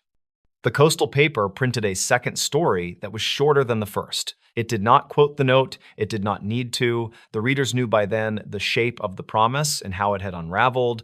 At the cottage, after the rental company sent a cleaning team that moved through with the reverence of nurses at dawn, new guests arrived.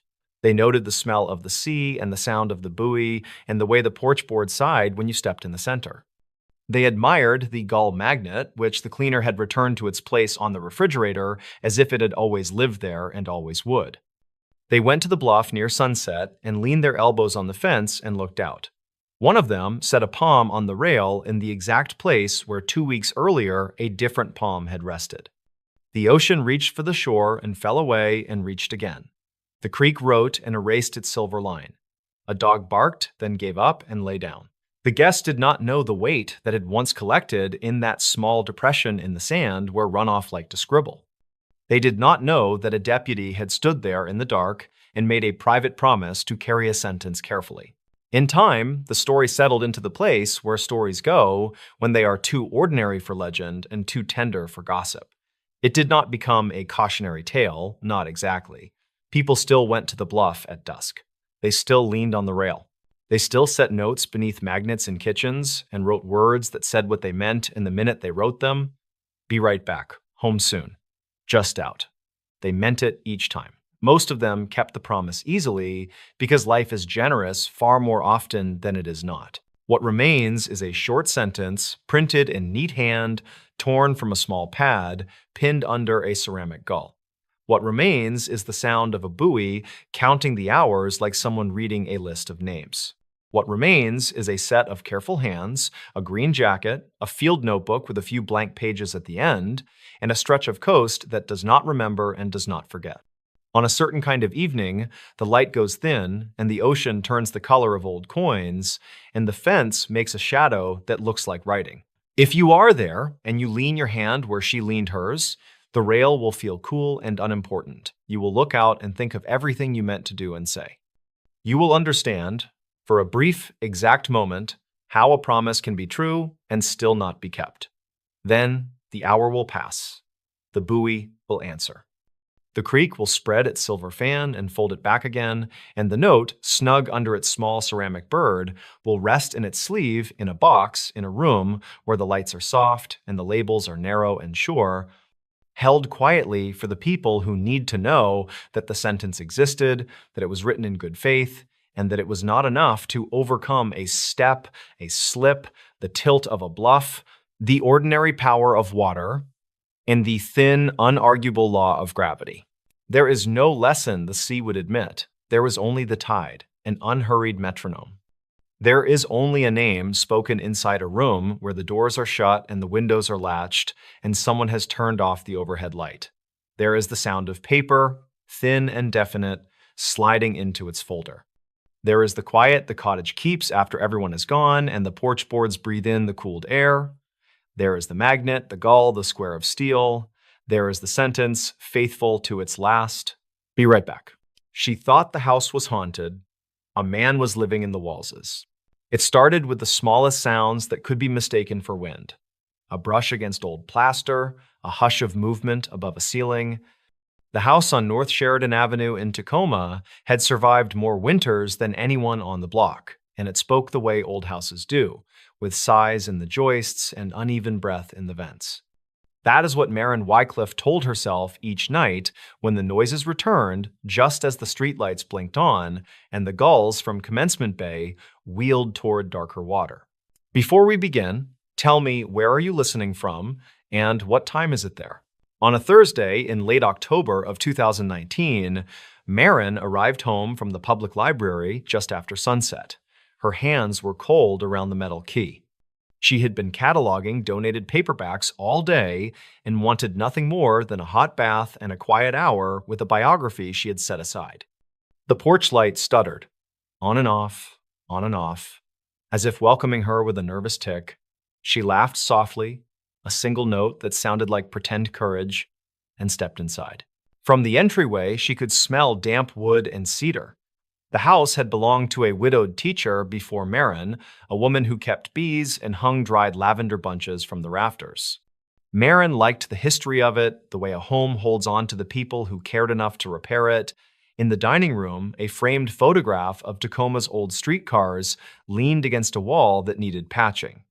In the small kitchen, a square window looked toward an alley where ivy climbed over a fence and kids scrawled bright initials under the utility meters.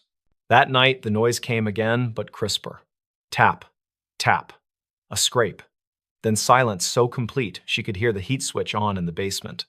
She set her grocery bag down and stood very still. Her breath found a fast rhythm that made her chest feel too small. She swallowed and called out in a voice that aimed for practical and landed somewhere near shaky. Hello. If someone is here, please answer. I am calling the police. Every cupboard was closed. Every door was locked. A curtain in the hallway stirred, though no window was open. Tap, tap. Then a dragging sound that seemed to move from the far bedroom toward the bathroom, where the clawfoot tub curved like a pale animal asleep. Maren's heartbeat rose and then steadied with a decision. She pulled out her phone and dialed her neighbor across the street, Madame O'Rourke, who preferred the French honorific because she said it made the mailman stand taller when he walked her steps. A retired piano teacher with sharp eyes and a softer smile, she answered on the first ring. Come stand on your porch, Maren said, trying to keep her voice level. Just for a minute, and listen. Within moments, Madame O'Rourke stood bundled in a thick cardigan, her posture precise even in slippers. From the porch, she tilted her head. The street was otherwise quiet, save for a bus a few blocks south groaning up a hill. Maren waited. Nothing. It is an old house, dear, Madame O'Rourke said after a long moment. They creak and clack when the air changes. Do you want Earl to come check the basement later?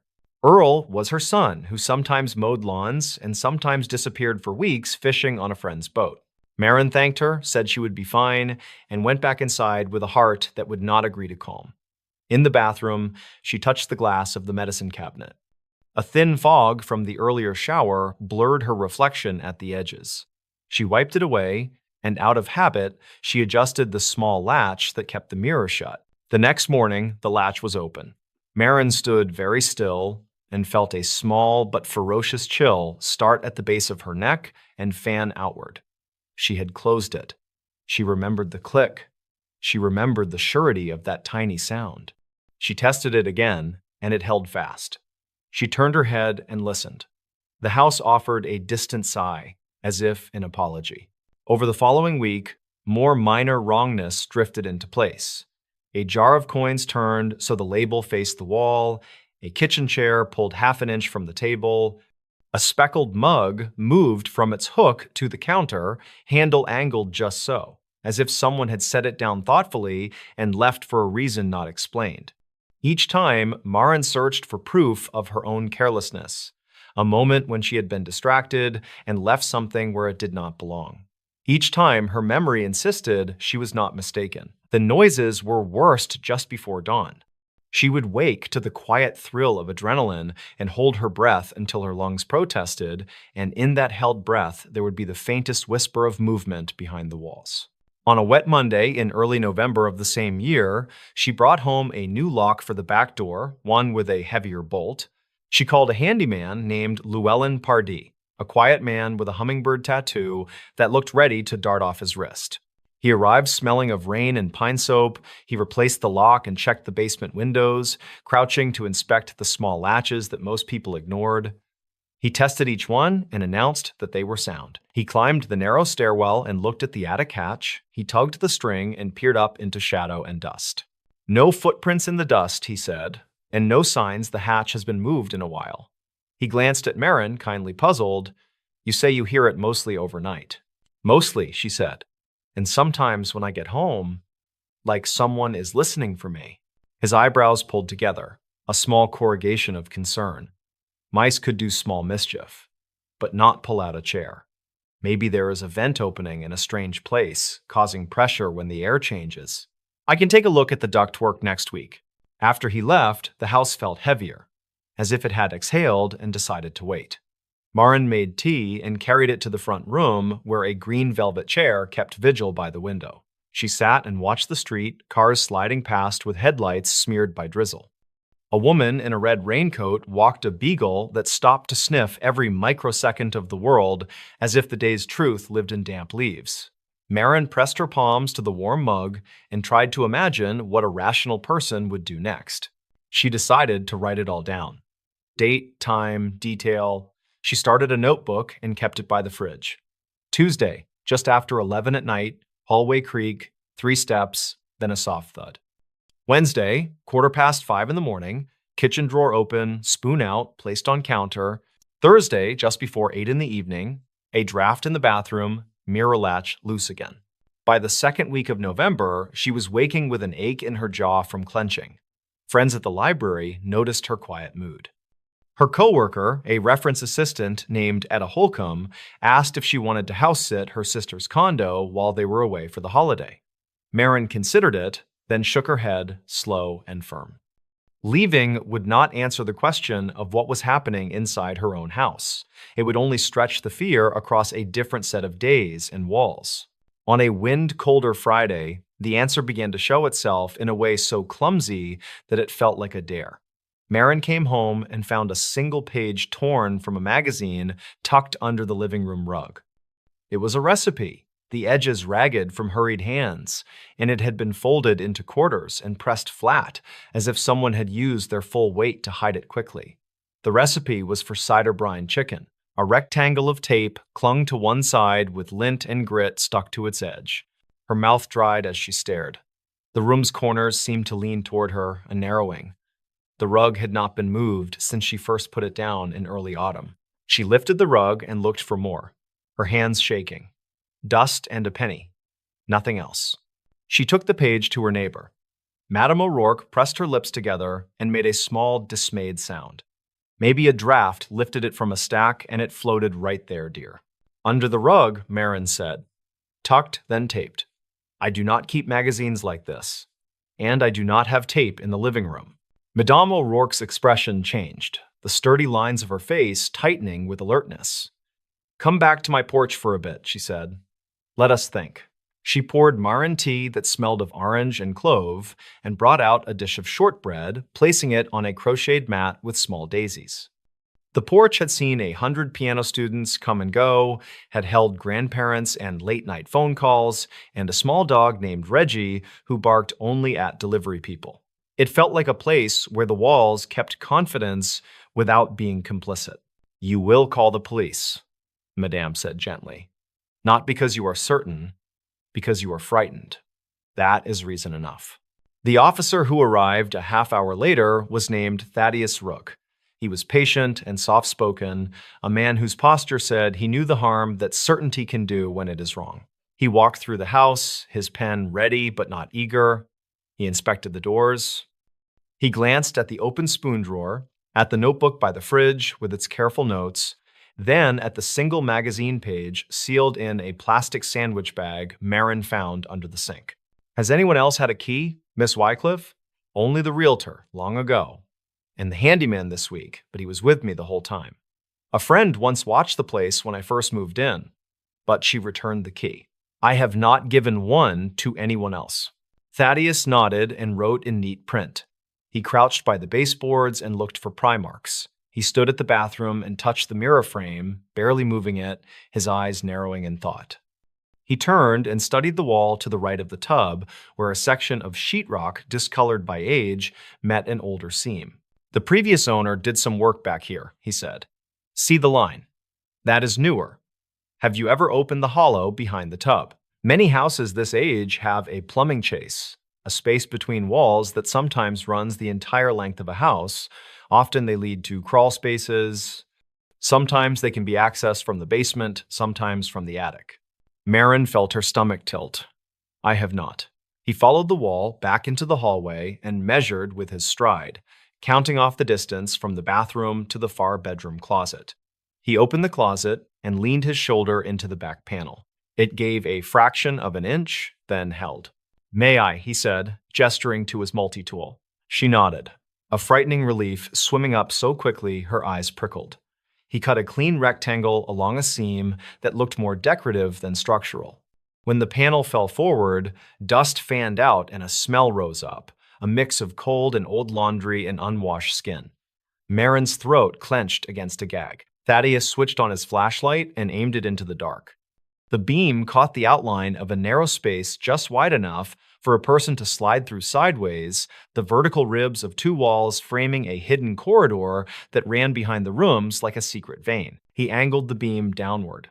The floor inside the corridor showed smudges where footsteps had polished dust into an uneven shine. Finger marks scalloped the edges of the opening, the black crescents of grime worked into grooves, shallow shelves had been carved crudely between studs. On them sat 2 empty water bottles, a single glove, and a small radio without batteries. A half-eaten protein bar lay unwrapped on a rag that might have once been a t-shirt.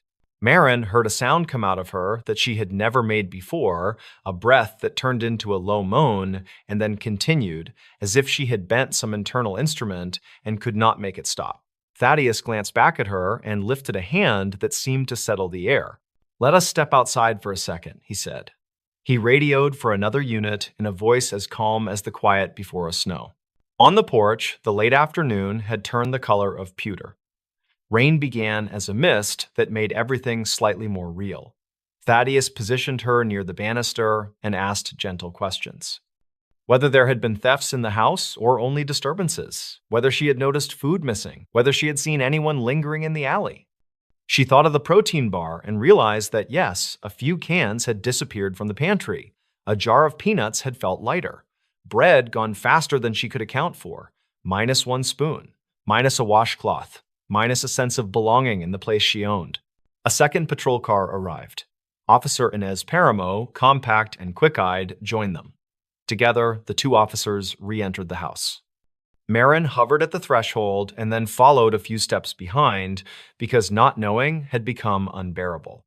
The hallway seemed longer now, the floorboards pulled tight with tension, the closet yawned open with its square mouth, the cut panel leaned against the bed like a warning shield. The flashlight beam slid along the corridor and paused on something printed on the wall. A line of calendar pages had been taped up in a column, days crossed out with careful slashes. The months were not current, they were stolen from old mailers, public flyers, a hardware store giveaway. The slashes formed a rhythm, steady until they broke into a stutter across the week of Thanksgiving. Next to one date in that week, someone had written a single word in pencil: cold. Inez whispered that someone had been living there a while. Thaddeus nodded once. They pressed forward, moving slowly, announcing themselves in clear voices that tilted toward kindness because kindness can keep people from doing desperate things when they are cornered. Tacoma Police. Come out slowly. We are here to help. Do not make any sudden moves. You will not be harmed. Silence. Then a rustle. A scraping inch by inch against wood that sounded like a person trying to become part of shadow. The flashlight beam steadied. A face blinked into view between studs, eyes wide, cheeks gaunt under a scrim of beard. The man wore a black hoodie mottled with drywall dust, and he held one hand up, palm flat, the other hand tucked against his chest, as if protecting something small and breakable. His voice came out hoarse and thin. Do not blare the light right at me. Please, I will come out. Do not hurt me. Inez softened her tone another degree. We just want to make sure no one is hurt. Step this way, hands where we can see them. We will talk on the porch. The man squeezed through the opening like a folded map unfurling. He was taller than Marin expected, but bent by close quarters and cold. His shoes were duct-taped at the toes. He looked at the floor, not at her. When he finally lifted his face, his eyes flashed with something that was not defiance. Not quite shame either. Something complicated and wounded that made Marin's own anger hesitate. He said his name was Corin Albee. He did not offer a last fixed address. He said he had come in through a broken basement vent in early autumn when night began to smell sharper and the shelters were full by evening. He said he had chosen her house because of the alley's cover, because the weeds were high, because he thought it was empty after watching the windows for a few days when she had been away visiting a friend in Portland. I never meant to scare you, he said, voice cracking on scare. I tried not to touch things. Sometimes I messed up. I am sorry. The officers searched the corridor and found a nest made from thrifted blankets, a flat pillow, a small battery lantern with a cracked lens, a milk crate of scavenged items. In the crate was a paperback from the very library where Marin worked, stamped, withdrawn, a slim prayer book from a hospital chapel, 3 postcards bundled with a rubber band, a photo of a pale dog with a black ear. Did you ever stand over me while I slept? Marin asked before she knew she was going to speak. The question sounded as if someone else had asked it, using her chest as a drum. Corin flinched as if struck. No. No, I did not. If I heard you come home, I stayed very still. If I heard you move, I moved away. I am not proud. I did not want to be this person. But it got cold. Thaddeus listened and wrote. Inez remained near the opening, scanning the corridor for anything that might suggest harm, a knife, a stash of pills, a serious plan. They found none. They found instead a journal scribbled in with a pencil worn almost to its metal band. The first page held a simple count of days and meals. The second page contained a list of things to do when the house was empty. Look for leak. Patch draft near tub. Check for mice around pantry. Stop taking food, find work, move on. The handwriting was careful and oddly hopeful. Corin was given a blanket and a bottle of water. He shook uncontrollably. A shiver that seemed to come not just from the temperature, but from the sudden absence of hiding. He kept glancing toward the opening as if part of his mind remained there like a limb not yet aware it had been freed. Thaddeus explained the options in a voice that respected the fact that this was a house and also a crime. There would be trespassing charges and maybe burglary, though the missing items would matter to the charge. There would be resources, a shelter, a counselor, a court date. He explained that the decision to press charges would involve the city, not only the homeowner. He spoke as if measuring each sentence to make sure it sat right in the air. Inez called for transport. The air in the hallway warmed by degrees, as if the house itself were edging back to a balance it understood. In the days that followed, Marin learned more than she expected about the ways people slip through seams. Corin had once worked hanging drywall for a contractor who lost a bid, then another bid, then let his crew go with a shrug and a promise he never kept. Corin had a sister in Spokane who had moved twice in a year and left a forwarding address that forwarded to a mailbox that now belonged to someone else. He had no current ID. He had a softness for small dogs. He could fix copper pipe well enough to keep a sink from singing. She learned these facts slowly because people in uniforms asked questions and people in plain clothes came to the porch and asked if she wanted to give a statement. She gave one, careful and unadorned. She had heard sounds. She had found the hiding place. The officers discovered him. She had not been harmed, though harm had happened in a different way that did not leave marks. The handyman, Llewellyn, returned and sealed the corridor with screws whose heads he painted to match the trim. He adjusted the bathroom mirror so the latch settled with a snug finality. He added a grate to the basement vent that looked like an exclamation mark finally turned into a period. When he finished, he stood with her in the kitchen and poured coffee from a thermos he carried everywhere. The coffee tasted like one strong thing in a week of weak ones. "You did everything right," he said, "even the frightened part. Fear keeps people cautious. Caution keeps people alive." The neighborhood adjusted too.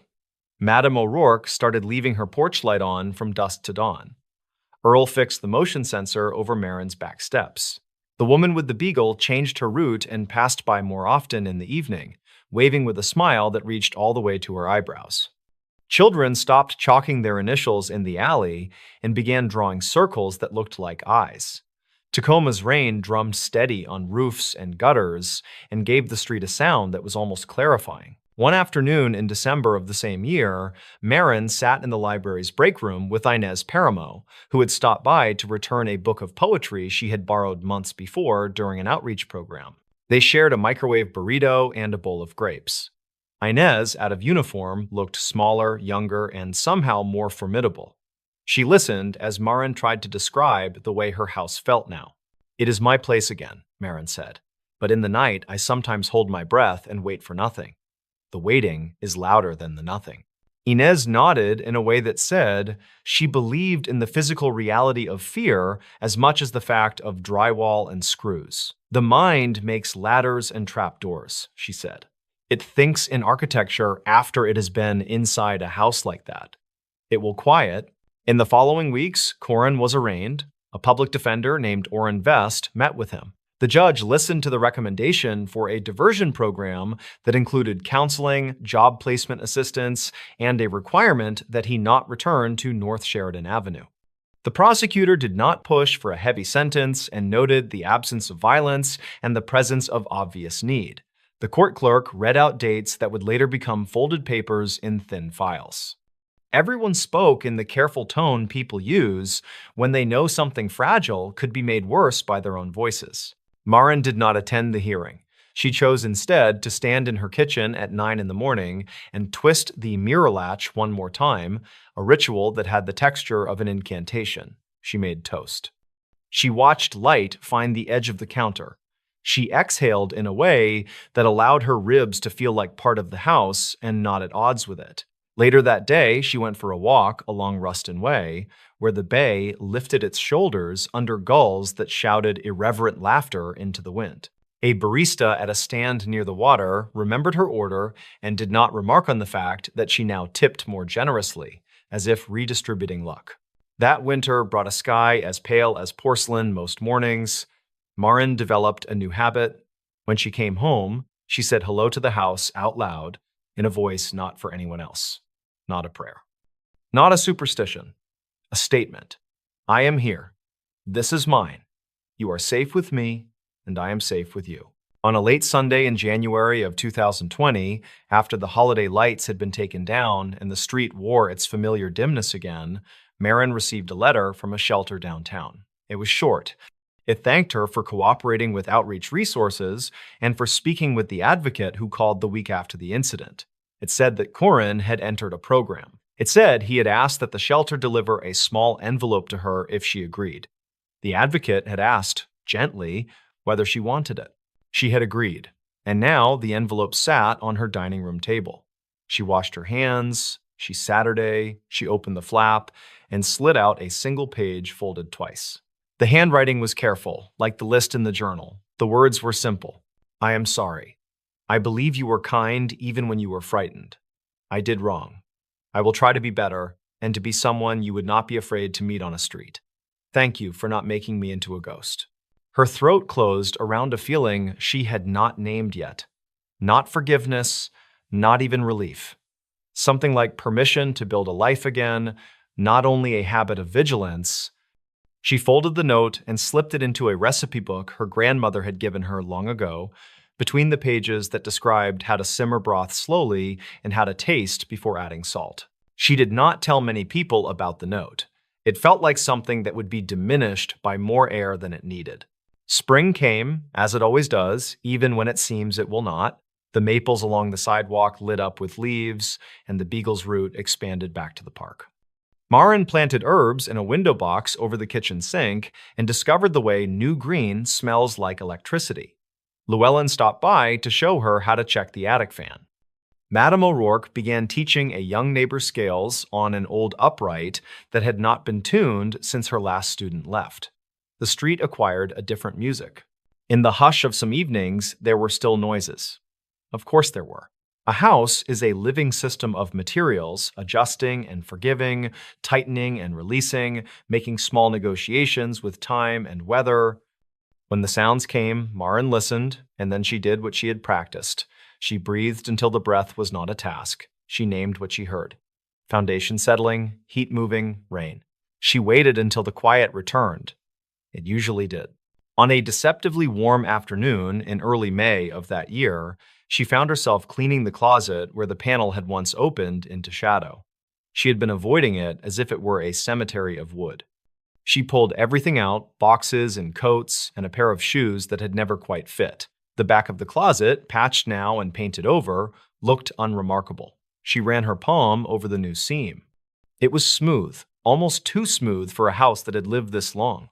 She pressed her hand there and imagined the corridor on the other side, empty, filled only with the quiet that wood holds like memory.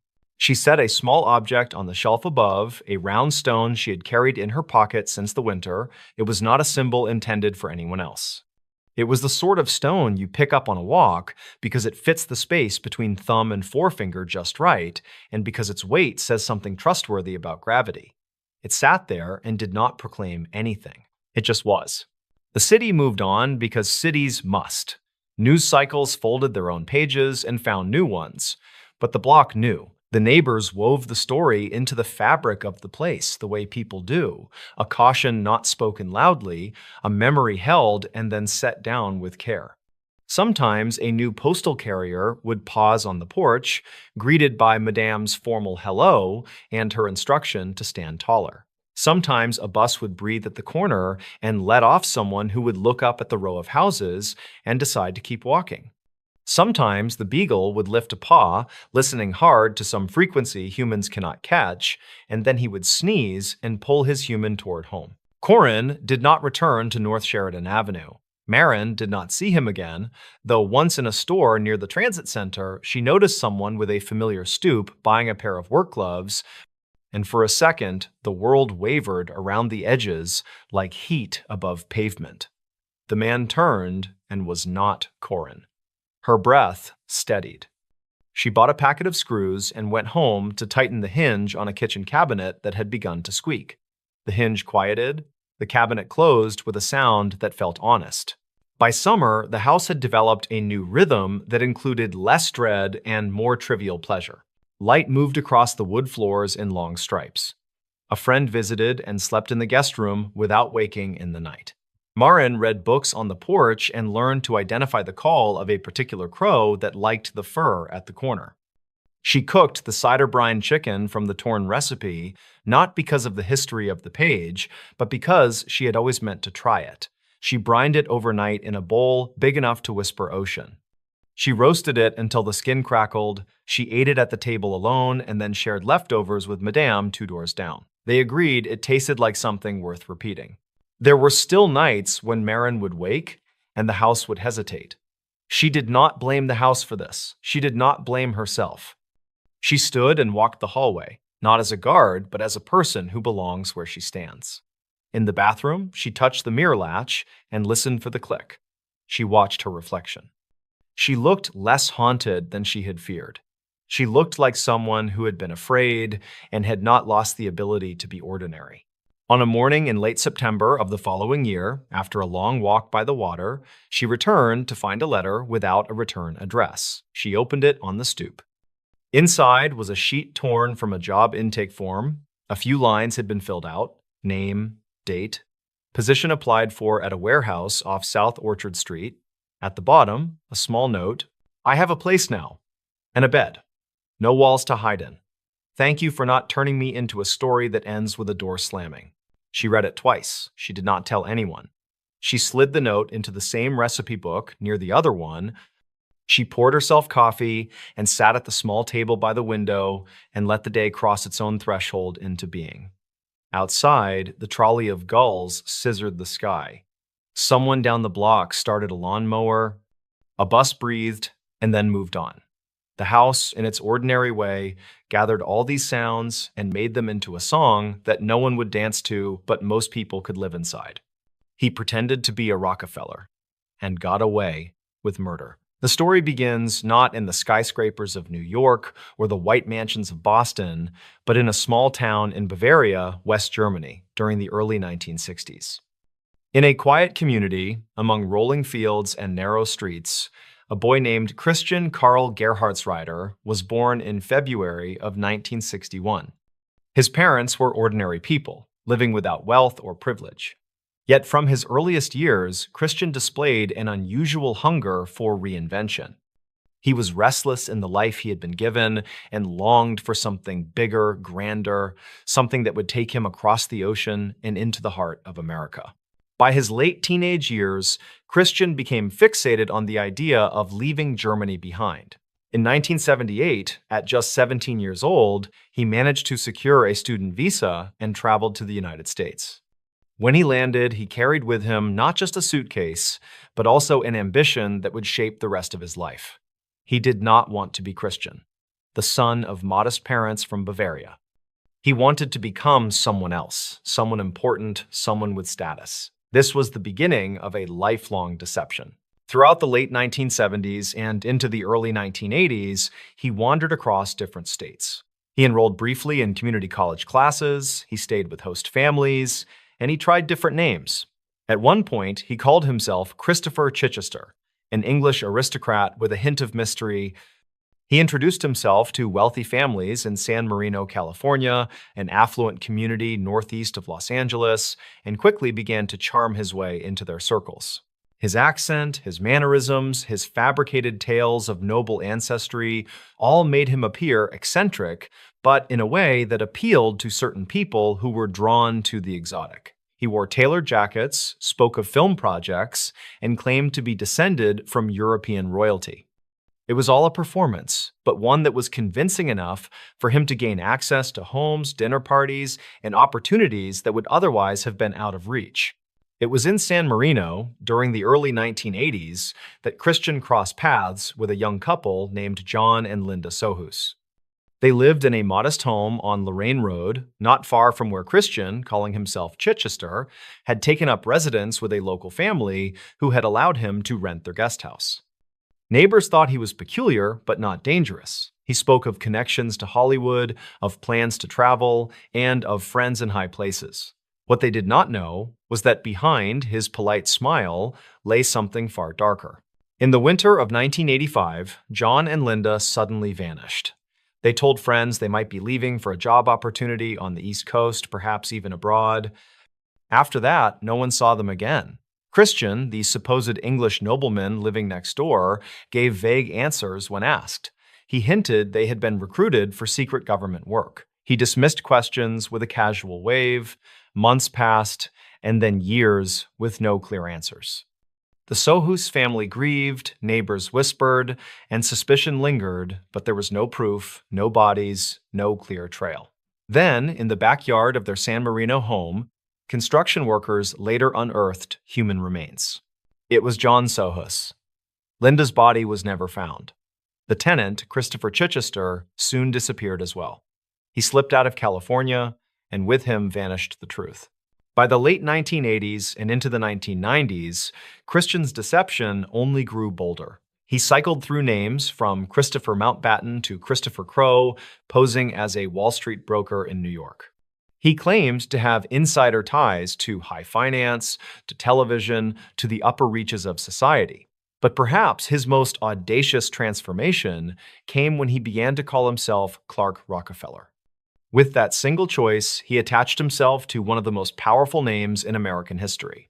To those who met him, he was Clark, the eccentric but brilliant descendant of oil baron John D. Rockefeller. He told stories of family estates, of yachts, of old money traditions. He dressed in preppy fashion, walked small dogs through Manhattan, and avoided questions with a mix of arrogance and charm. People believed him, or at least enough of them did to let him pass. In the mid-1990s, in New York, he met a successful businesswoman named Sandra Boss. She was intelligent, a Harvard graduate, and a partner at a prestigious consulting firm. Yet even she was drawn in by Clark's charm and by the aura of old money that surrounded him. They married in 1995, and for years, she accepted his identity without question. Together, they lived in high society, attending galas and dinners, with Clark spinning elaborate tales of family connections. He isolated her, discouraged her from inviting his so-called relatives into their lives, and maintained strict control over their world. In 2001, they had a daughter, whom he adored in his own obsessive way. To outsiders, they looked like a wealthy, if somewhat unusual, couple. Behind the facade, Sandra was enduring manipulation, secrecy, and increasing unease. By 2007, the marriage collapsed. Sandra filed for divorce, and in the process, the carefully constructed mask of Clark Rockefeller began to slip. Investigators and lawyers tried to verify his family ties, his supposed wealth, his claimed lineage. Nothing checked out. There were no birth records, no legitimate Rockefeller relatives who recognized him, no evidence that he was who he claimed. Still, Clark clung to the identity, refusing to let go of the fiction that had carried him for decades. Then, in the summer of 2008, during a supervised visit with his daughter in Boston, he staged a shocking act. As the social worker looked away, Clark forced his daughter into a waiting car and disappeared. It was a desperate act of abduction, an attempt to keep control of the only family bond he had left. The FBI launched a nationwide search. For days, headlines blared with the story of the fake Rockefeller who had kidnapped his own child. Authorities traced him to Baltimore, Maryland, where he was living under yet another false name in a rented apartment. He was arrested, his daughter safely returned to her mother. At last, the web of lies began to unravel. As investigators dug deeper, the truth emerged. Clark Rockefeller was not a Rockefeller at all. He was Christian Karl Gerhardsreiter from Bavaria, a man who had spent 3 decades weaving false identities across America. His